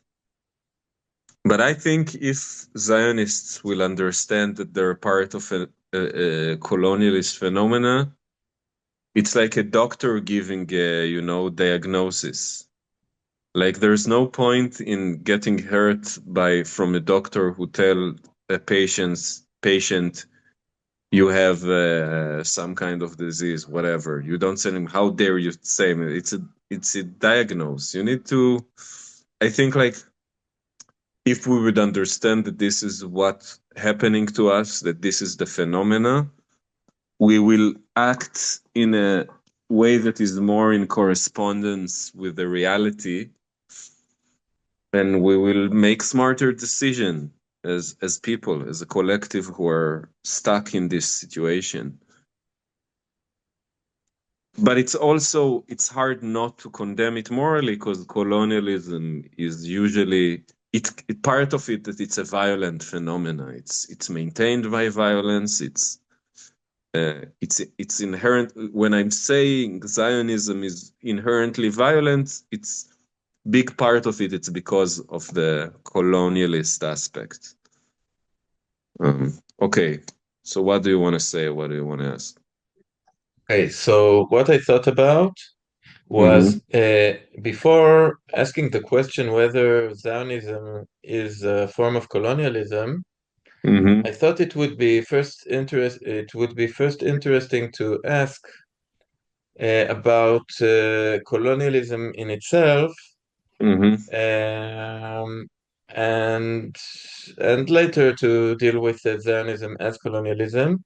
I'll tell you I have a few thoughts about the subject. That first of all, I think that um, probably no country or culture today is innocent of some form of colonialism at some point in its history, Mm-hmm. and and uh, and from that perspective, I think it might be problematic to accuse Zionism as colonialism as something wrong and bad when at the time when it occurred, the founding of the Israel, it is like the latest point in history, maybe around the latest point of history when colonialism was rather, it was kind of the norm, and it wasn't only, you know, so for instance, take Palestine. Mm-hmm. So the Jews came here, and there were the Palestinian natives. Mm-hmm. But the Palestinian natives, they probably, they're Arabs. They came here with the Arabs conquered, the whole area at some point, and the Turkish Empire they conquered, Mm-hmm. and even the Jews that came here, 2,000 years ago, more, 3,000 years ago, I don't know. It said in the Bible that they also conquered the place when they came here. So, and uh, and you have the Mongolian Empire, and you have the Roman Empire, and this is the way colonialism and expansion and war. It was kind of the way humans. That was the way humans acted, and I'm not saying it is good, but. Uh, and today we wouldn't and shouldn't accept uh, something like that. But 100 years ago, 100 years ago, things were different. And Um, another, yeah, okay. Do you want me to answer that, or yes, because please, I have a lot to say about it? So yeah, first of all, I don't. That's not how I view morality. Like when you say it happened in other places, so what? Right is right and wrong is wrong, and it's not okay for one society and group of people to take over other society uh, natural inhabitants. Just not okay to do it. It was never okay to do it. And I don't think morality is something that changed over time. I think it was slavery was always wrong. Genocide was always wrong. And the fact that it happened a lot in history doesn't make it okay. This is one thing. Second thing, I don't think. Okay, do you want to say like something? about that, Mm-hmm. yeah, Yeah. because I agree with you to a big extent. I am not a relativist at all. I'm a fucking absolutist. I believe that right and wrong are absolute and always Okay. have been and always will be. Yeah, but uh, but I think that uh, when we judge something morally or legitimately, or I don't know how, thinking whether if it is right or wrong, Mm-hmm. uh, considering the context and the time is part of the context is indeed a very important. I don't mean this in a relativist way, in the sense that the justice or morality is relative to the time. No, Mm-hmm. colonialism was always wrong. But when I judge a nation or a person that acted like that did colonialism, say, in 200 years ago, uh, I will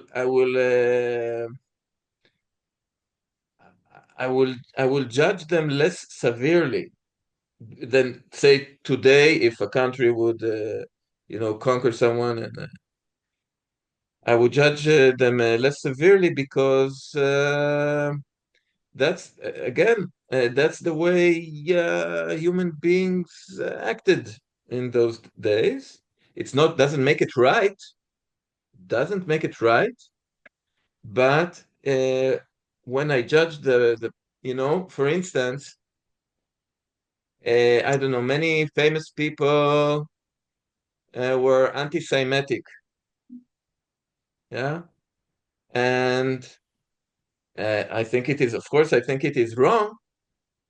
I don't know, Richard Wagner Mm-hmm. was anti-Semitic, and I think he was wrong to be anti-Semitic. But it was very common in those days, and I wouldn't judge him too much for being anti-Semitic. You know what I mean? Yeah, but okay, I get what you mean, but I think at the end, um, we judge among with our values that we have today. Like the fact that be, that's why, by the way, what you said, why so many of the early Zionists had no problem and no shame saying, yes, we are colonialists. Like Jabotinsky said it, Herzl said it many times. I'm not in the position to put exactly quotes, but Jabotinsky, for example, in his Iron Wall, um, said very explicitly, we are like the Americans in we are just like the British settlers in the Americas. He said it, and he allowed himself to express himself like that because in his time it was still considered okay for people who were from Europe who saw themselves as superior race to go Not and take superior race, over. not superior race, superior culture, or maybe even race. Okay, Okay, okay, yeah. whatever, either culture, race, whatever. It was okay to do it, and they thought it's fine, and that's why the early Zionists had no problem to use this kind of arguments. After, when the norm changed, they started changing their language. But I are judging it according to my values, and in my values today, it's wrong. But the thing is that we're not just discussing history. We're discussing because morality has meaning and about the actions we're doing today, not and part of me saying that that Zionism has a colonial nature, it's because it's still today a colonialist movement and it's still acting upon exactly the same way that it did before. And I also want to say that it's something that people, that Zionists say a lot, that all the countries did horrible things in their past. It's true, most of the countries did. As I said, I'm an anarchist, and I think it's the inherent in the nature of any state to murder, to steal, to commit violence. And when you tell me like all the countries, fine, I'm not intimidated by this. Yeah, I think United States should be dismantled as well. But not all the countries in the world are settler colonial countries. This is just factually not true. Not all of societies in history was created upon the ruins of other societies.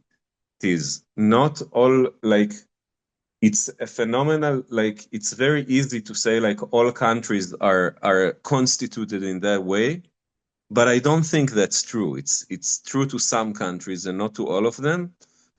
And yeah, so I think it's like a easy way to out of the discussion to say all the countries are like this. No, Yeah, I what didn't did you say. want to say? First, I ask you.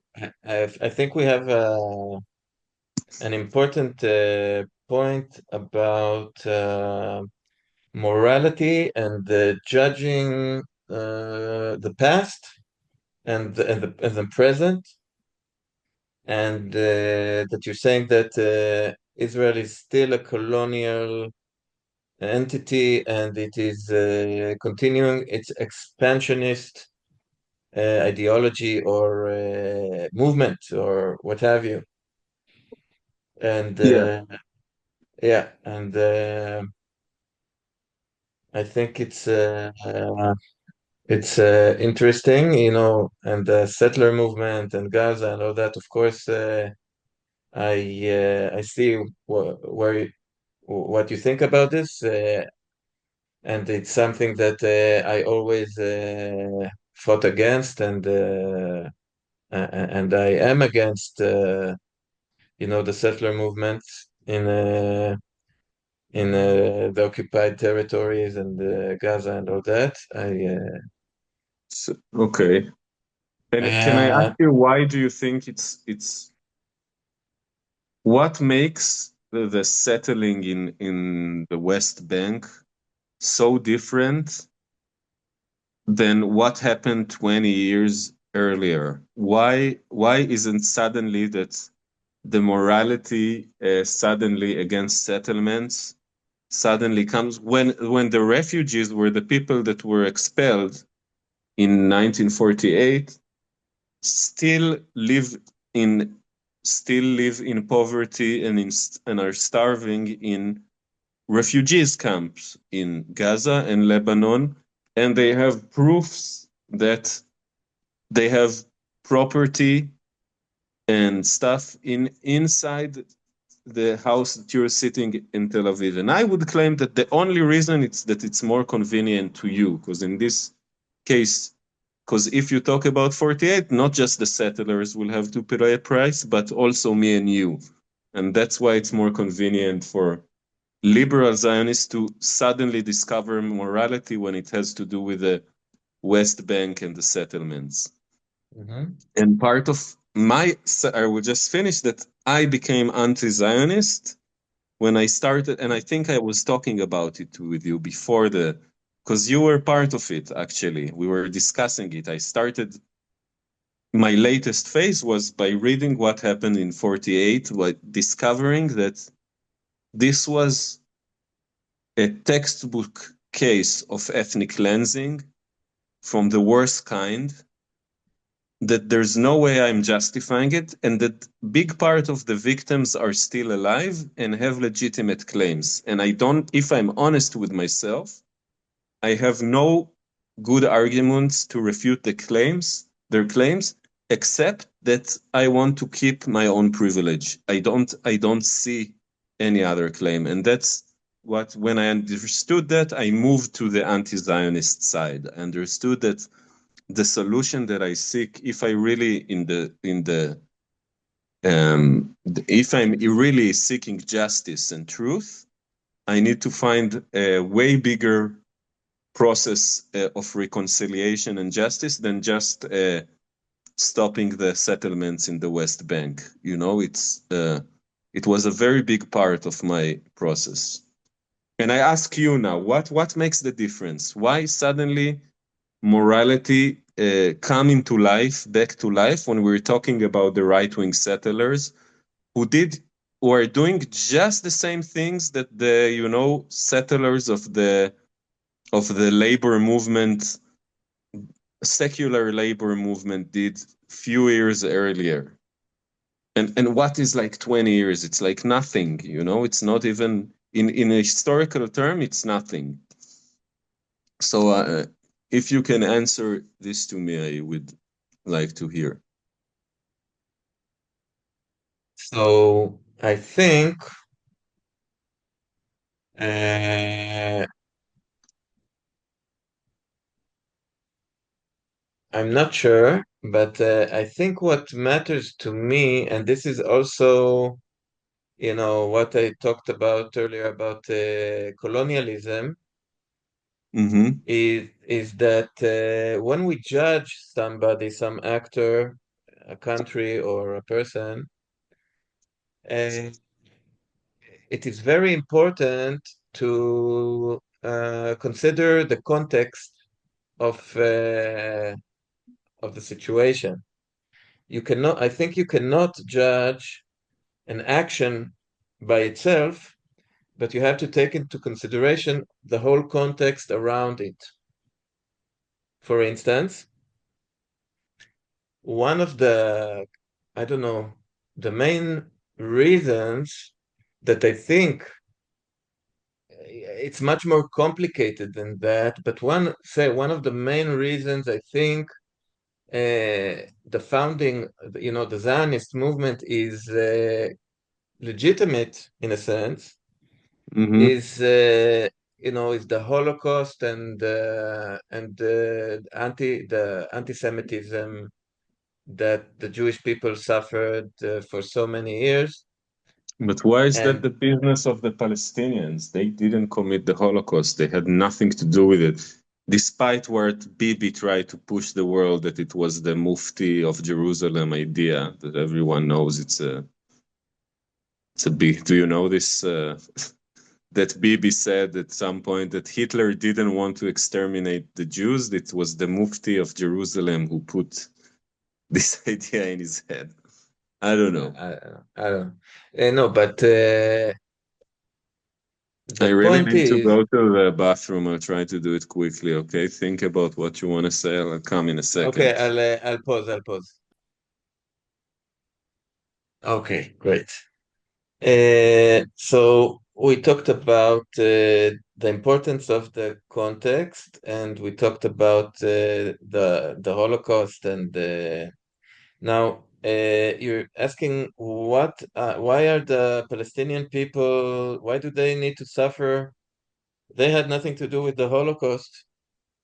And when I'm talking about the context, I'm not saying that the Palestinians are responsible for the Holocaust. I'm saying that part of the I can understand the Jewish people for wanting to have a state of their own, to feel secure. It is rather understandable taking their history into account, and it is understandable that they would want to do it in the land of Israel. And tell me if you disagree with me that we can understand that you can understand this. Can you understand this? Yeah, I can understand, but you know what? It takes me also to what you say about other countries and not judging according that I can understand many things. I can understand, you know what? I can understand everything, but it's not. I can understand immoral actions and the motivations of people who doing immoral actions and still say that this is not morally justified. And and the question is not if I'm willing to understand the Zionists. Of course I understand them. It was my grandparents. It's my father, it's my mother, it's the people who of course I understand them. I understand their motivation and I understand that their primary motivations was not to displace the Palestinians, but this is what they did, and and it's not justified. And if there was like somebody now coming, I don't know, from some people who suffer Holocaust from somewhere else in the world, and they would come here and they say we are suffering persecution, and we have even proof that this place is a holy place for us, they wouldn't be justified in kicking us out. And by the way, I don't think it's justified for the Palestinians now to kick us out, even though we are the ones who stole their land. You understand what I mean? Holocaust is never an excuse to create another Holocaust, even towards your own perpetrators. So, of course, it's not for somebody else who have nothing to do with it. And yeah. I think in this point, I want to raise the subject of justice Mm-hmm. and what I think is the correct form of justice relative to the incorrect form of justice, which is common Mm-hmm. today. and that is behind our whole discussion. I believe the Okay. correct form of justice is the restorative form of justice, and Mm-hmm. I think the uh, how's it called, the uh, what's the current form of justice? Uh, I don't know what you're talking about. I know what I think is just. I don't know theories of. What I'm saying to you is come from my own common sense, not from some theories about justice. I think the word is retributive. Okay. Okay, the retributive form of justice, understanding of justice, is that someone did something wrong and he has to be punished, Mm-hmm. and he has to be punished, and the situation has to be corrected. Mm-hmm. And I don't think that this is the correct form of justice. I believe in the restorative form of justice. The restorative form of justice says that the attacker, it's based on a process. The retributive form of justice is based on the process that we have in the courts, that there is a judge, there is the two sides, and the judge makes the what is right and what is wrong, and the punishment, and he gives the sentence, the punishment, and so on. This is the retributive form of justice. The Mm-hmm. restorative form of justice works very differently. The what happens, the process of restorative justice is the attacker comes together with the victim Mm-hmm.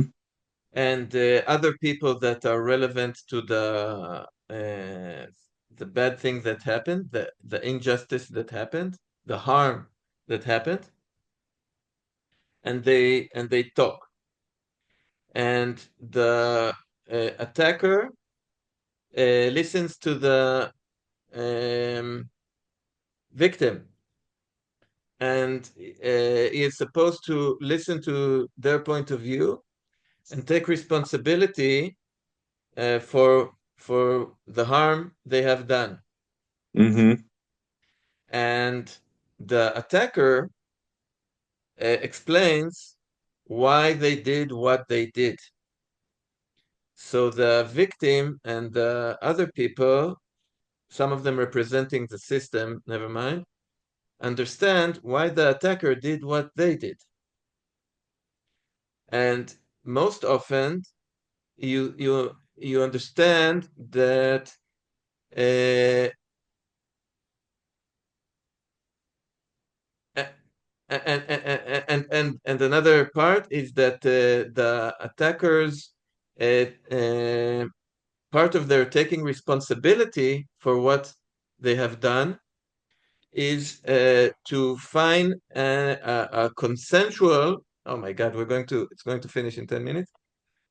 Consensual to find a way to compensate the victim consensually in a way that they will all the people in the circle will agree to the compensation. And in this process, what is usually understood is that this has to do with what we talked about earlier about determinism, is that the attacker, usually the blame should be on the system, on the system Yeah, that I agree. I accept what you say basically, because if we wouldn't, let's say, if we one day will apply, right now nobody wants to implement any form of just solution to this problem, right? Like there is no process. Um, there is no part in the Zionist party who are willing to take even the minimal responsibilities um, for the 48 ethnic cleansing, for the occupation of 67, for the military rule on the Palestinian citizens of Israel who were, under military rule from 48 until 66 and still suffer from a lot of land theft. And, it's like there is no concept of responsibility, but I agree with you that it will have to. Why am I talking about colonialism? It's because I understand that if we want to understand the solution, it will need to be understood that that the Israelis are not guilty in a personal level because they were part of a very, very oppressive system that they were indoctrinated to. And that's why there's need to be a lot of forgiveness and compassion. But it doesn't mean that the victims shouldn't be compensated and shouldn't be that the harm that have been done to them shouldn't be acknowledged. I agree, but I also think that in such conflicts as the Israeli-Palestinian conflict, it is not only the Israeli Jewish side that has wronged the Palestinian people. Mm-hmm. I believe that along the mutual history, it is also Palestinians and the Palestinian people, maybe in different points in their history, that have wronged and unjustly harmed, or I don't know, Yeah, is but part of and maybe this is our point of disagreement that I think that it's true that the Palestinians committed crimes and killed innocent people along the way many times. Yeah, I'm not saying it didn't happen. But they are the ones who are under systematic oppression, and they are the colonized, and therefore there is way more responsibility on the Israeli side, both to solve the situation. Also, there is no comparison in the scale of harm that is committed. There are way more innocent Palestinians who have been killed. There's way more innocent Palestinians who have been tortured. There's way more economic and abuse and oppression. It's like no level. There is no even comparison by a bit. Even if you're just saying, let's say we just put it on a scale and check who did more harm to innocent people, you would see that the Zionist is like somewhere there, and the Palestinian and it's because of the imbalance of power, and it's because it's not a conflict between two equal parties. And I think if there's not going to be understanding of that, there's not going to be a just solution to the problem. And I think this is where the people like you fail, that you kind of say, it's two national movement, they will have their state, we will have our state, as if it's some kind of a conflict between France and Germany and whatever about some territory of dispute. That's very convenient to the Israelis to look at this that way, but it's not what happened and it's not what's happening. Yeah. first of all, I think that the questions or the position you are raising has to be asked and checked, and uh, and This is I what we're believe, discussing now. yeah, I but think that we have this dispute because we jumped to what is the solution before we asked. before we examined why is this colonial situation. Yeah, so I have this, Mookie's song, Everyone is Talking About Peace. Yeah, So this is his words. There are something I really believe in. That it's not his word, by the way, but whose words are Meir, it? Meir Ariel wrote it first. Yeah, Yeah. the whole song or these words? No, this sentence that there למאיר אריאל יש שלא רודפת צדק צדק, לא רוצה שלום, כי אין שלום בלי צדק, אז למה באנו הלום? אתה לא מכיר את השיר? You don't know this song? No. But whatever, yeah. There is the song says both of the songs says like there is no peace without justice, right? Yes, yes. This is what I believe in. There cannot be peace without justice, and so what I believe has to be done in the Israeli-Palestinian conflict is talk about not about peace like the Oslo Accords, but talk about justice. And everything must be put on the table. I agree with The you. I think if you go from that point of view, that you will have to give up the the Zionist paradigm. Like it's not compatible with the justice. I don't think so, but this is what we're talking about now. Yes. Yeah. I don't know about who did more violence to the other. I'm not sure about it, You but really don't know? Seriously? I mean, Are you honest when you're saying that? Like you don't know I'll tell you what I who mean. killed more people? Just I'll, let's I'll, say just this parameter. Who killed more people? I'll tell you what I think about this. Okay, the Mm. way I see it. I think I'm quite sure that at least in the last confrontation, Israel killed a lot more Palestinians than Palestinians In killed all of the Israelis. converts, in all of the confrontations, all of them. Okay. Go year by maybe at the beginning when Israel still didn't have like if you take the really early years of Zionism where they're when they faced the violence from the Palestinians, then maybe it was a bit balanced. But at some point, from like let's say from the 30s to today, no comparison at any part, and like I can guarantee you that there was no by the just numbers, just speaking about numbers. Mhm.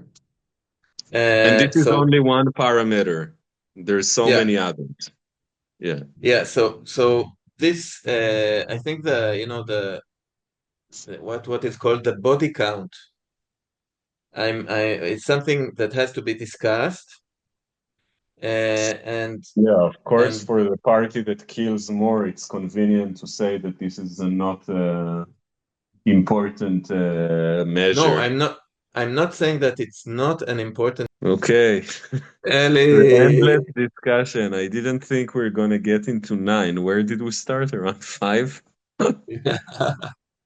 You're gonna Wow. upload all of this? Yeah. Wow. I I, don't I, know when I wonder if the listener is gonna stick up to this such a long conversation. It's gonna be more than like with all the breaks, I think it's gonna be something like 3 hours, right? yeah. Three. Yeah. Yeah, Okay. but I And I think feel we the barely surface. touched the surface.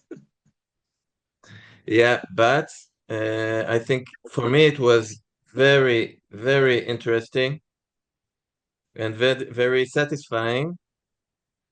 I feel that I really, you know, Slicha. Oops. I think I really began understanding you more, and and I believe that if it was interesting for me, it will probably be interesting for other people too. And I think that the different messages that were brought up by you and me are important messages. I think for me, the most important message is that even though we strongly disagree with each other, we can talk and we can talk about it respectfully and get closer to each other and get closer to the truth. Yeah. Ha. Yeah, thank you, and also for the opportunity to talk about it in a situation that is not hostile. That you're ready to listen to, this saying that Zionism is colonialism and that the whole state of Israel is illegitimate in a way. It's not thing that's easy to hear for a person who grew up here under our,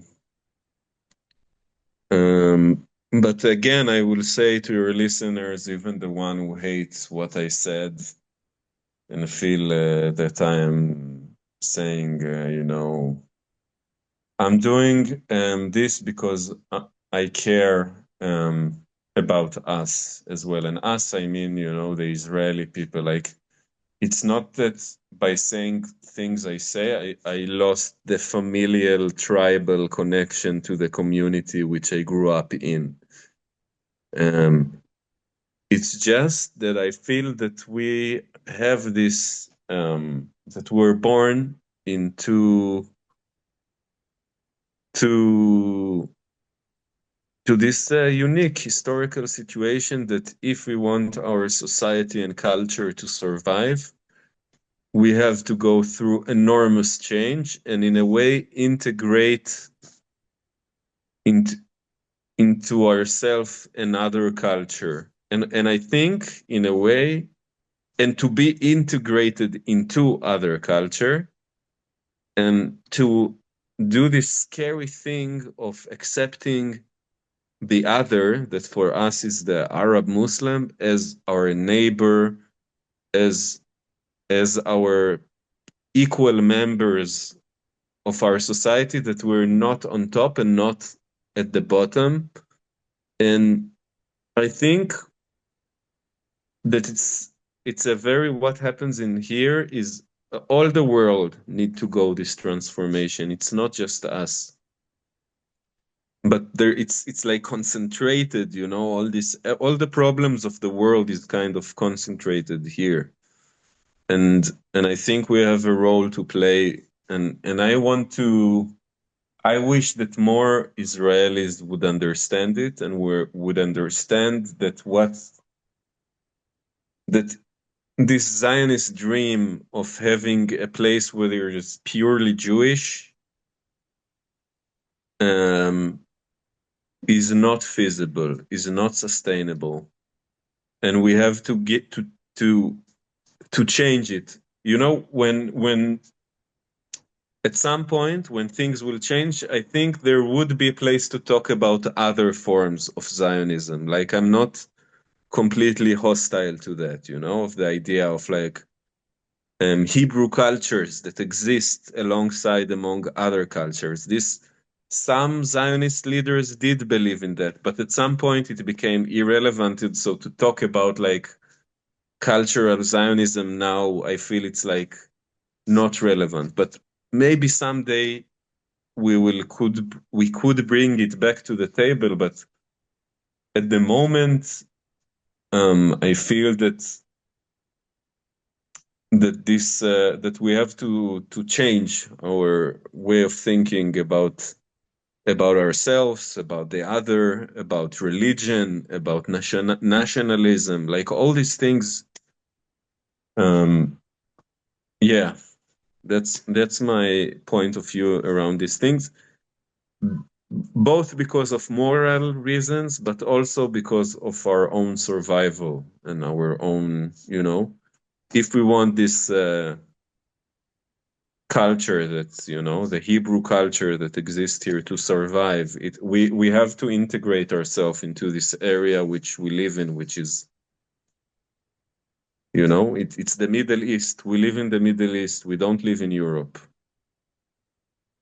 I agree with that, and I think that the beginning of the process should be, and I invite you to think about it, that we should before thinking about integrating and with the Arab community, Arab Muslim community, Mm-hmm. we should first integrate with ourselves, with the others of with the right wing religious people, with the people who are settlers, with yeah, I think we should talk with them. We should try to understand them. We But I should want to try. challenge you, Arnon. Why don't you go and talk to Palestinians? I Why would is it love to. more important? No, but why isn't it more important to you? I don't feel that the settlers are more my people in a sense, like, I have a friend from Gaza. His name is Muhammad Zrai, and we're both members of organization that's called ODSI, which means One Democratic State Initiative. I share with him more common values that I share with the settlers, even though we're both Jewish. Like I feel I have more points of agreement with him. So why he is a less of my people than why do I have to accept this divide of us and them? Like I cannot completely push away the fact that I was born among the, and it contradicts what I said before, that I care about, that I do have some tribal and familial connection, but it's not the only factor. Like if I meet someone like from Gaza, who I share with him same vision, to me he's my people. He's and I think, like, in a way, I want to have a worldview that see all people on earth as my people. Why do I had two girlfriends that were not Jewish. We spoke other language and we felt very close. Like I feel like there is something very it's a different discussion, but why are we accepting it uncritically, this divide to different nations? Maybe it's something that we need to leave behind as well. So Like, so for me, it's not that I think it's very important, the group thing, mm, but like in a, I don't know, I totally understand and agree that you can have someone, a Palestinian friend, and you feel he's your brother. I don't have a problem with that at all. But when I talk about that we should begin by talking to, for instance, religious right-wing Israelis, Jews, it is we should be, I don't know, sensitive to the context, to the way things are structured now. And if we want to uh, make a real political change, the first people we should try to connect to are the people next door, the people closer to us, physically or something like that, and make connect and integrate with the people around us, our family, and then a larger circle, and then a larger circle, and we're we come from the Jewish culture, Israeli culture, and we should, if we want to, make a change, we should begin. I think we should try to begin here with our people, and try to see how, we have. I don't know. I feel that I'm in point of time that I feel that my alliance, for example, with it's more important for me to connect to Palestinians now at that point in time than to connect to Israeli Jews. Why do you say that? Why do you Because feel that? because Let me check with you, mhm. because you feel more in agreement with them. Not necessarily. There are many Palestinians who don't agree with my vision and they want different things. But So why but do you yeah, feel? yeah. First of all, there's a thing you I think when you say we always need to talk to people we disagree with, right? Sure, but there is I think you miss something about politics, which is about creating a movement. Like there is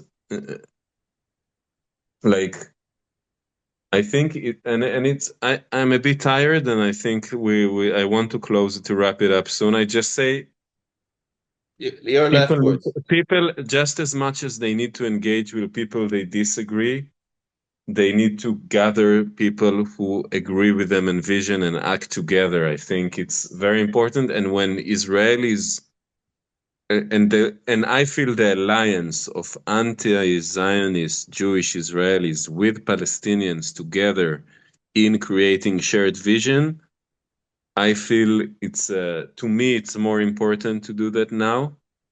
I feel it to me it brings more hope to the future. But it's not instead of having the conversation like we're having now. And it's easier for me to talk to friends and family. I'm with them all the time to find Palestinians who agree, to align with. It's not easy. There's a lot of hostility. There's a lot of suspicion. Many Palestinians now will tell me and you just go back to where you came from. You took our land. You took our. It's a very common notion among Palestinians. They don't even believe you that anti-Zionist Israelis exist. They don't think, even if I tell them, they don't believe me. They think I'm tricking them. They think I'm a Mossad. They're so suspicious. So, and rightly so, because they've been tricked so many times. If you know the history, so it's very hard. And to me, like the fact that I found in the middle of the genocide in Gaza, a Palestinian who I feel completely in alignment with about the vision of what should happen here. To me, it's the most precious thing, and I hope to find, and it's more important than to talk to a right wing settler. But I agree with you that the discussion, and I thank you for not giving up on talking with me and also not giving up to me, like saying no you should do this, like when you push it, because I think it's important too, and I don't think it's one way or the other. And by the way, the Palestinian friend from Gaza who agree with me, the first thing he asked me was, why don't you talk more in Hebrew? He said it to me because he said, why don't you try to convince your people? We need to get more Israelis on our side.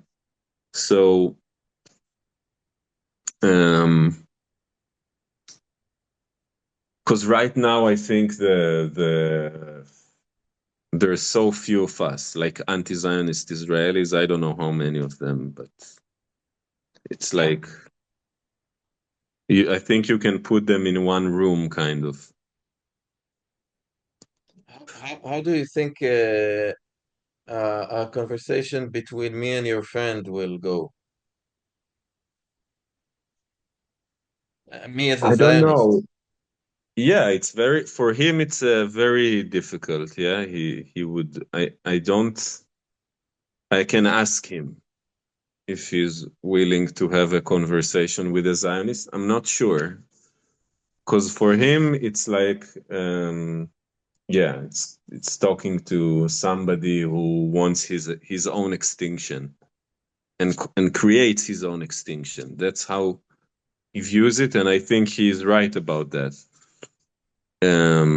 So, but on the other hand, he will try to convince you if you're willing to be open. And I think in that regard, you are a special person. I don't think I wouldn't feel comfortable to talk about it with a lot of people who have the patience, who listen, who I feel you're truly listening. It's not a common thing in any, in any group in society. So this I encourage you to continue to do anyway, even if I didn't change your mind. Um, Great. Yalla, yalla, Arnon, let's wrap it up for now. Okay. Thank you very much, Elik. It was Thank you. a very good conversation for me. Yeah, okay, I'm happy too. It was interesting, and we can continue to discuss it, I guess, in other occasion. Yes. Thank you. Have a nice weekend. You too. Bye. Bye.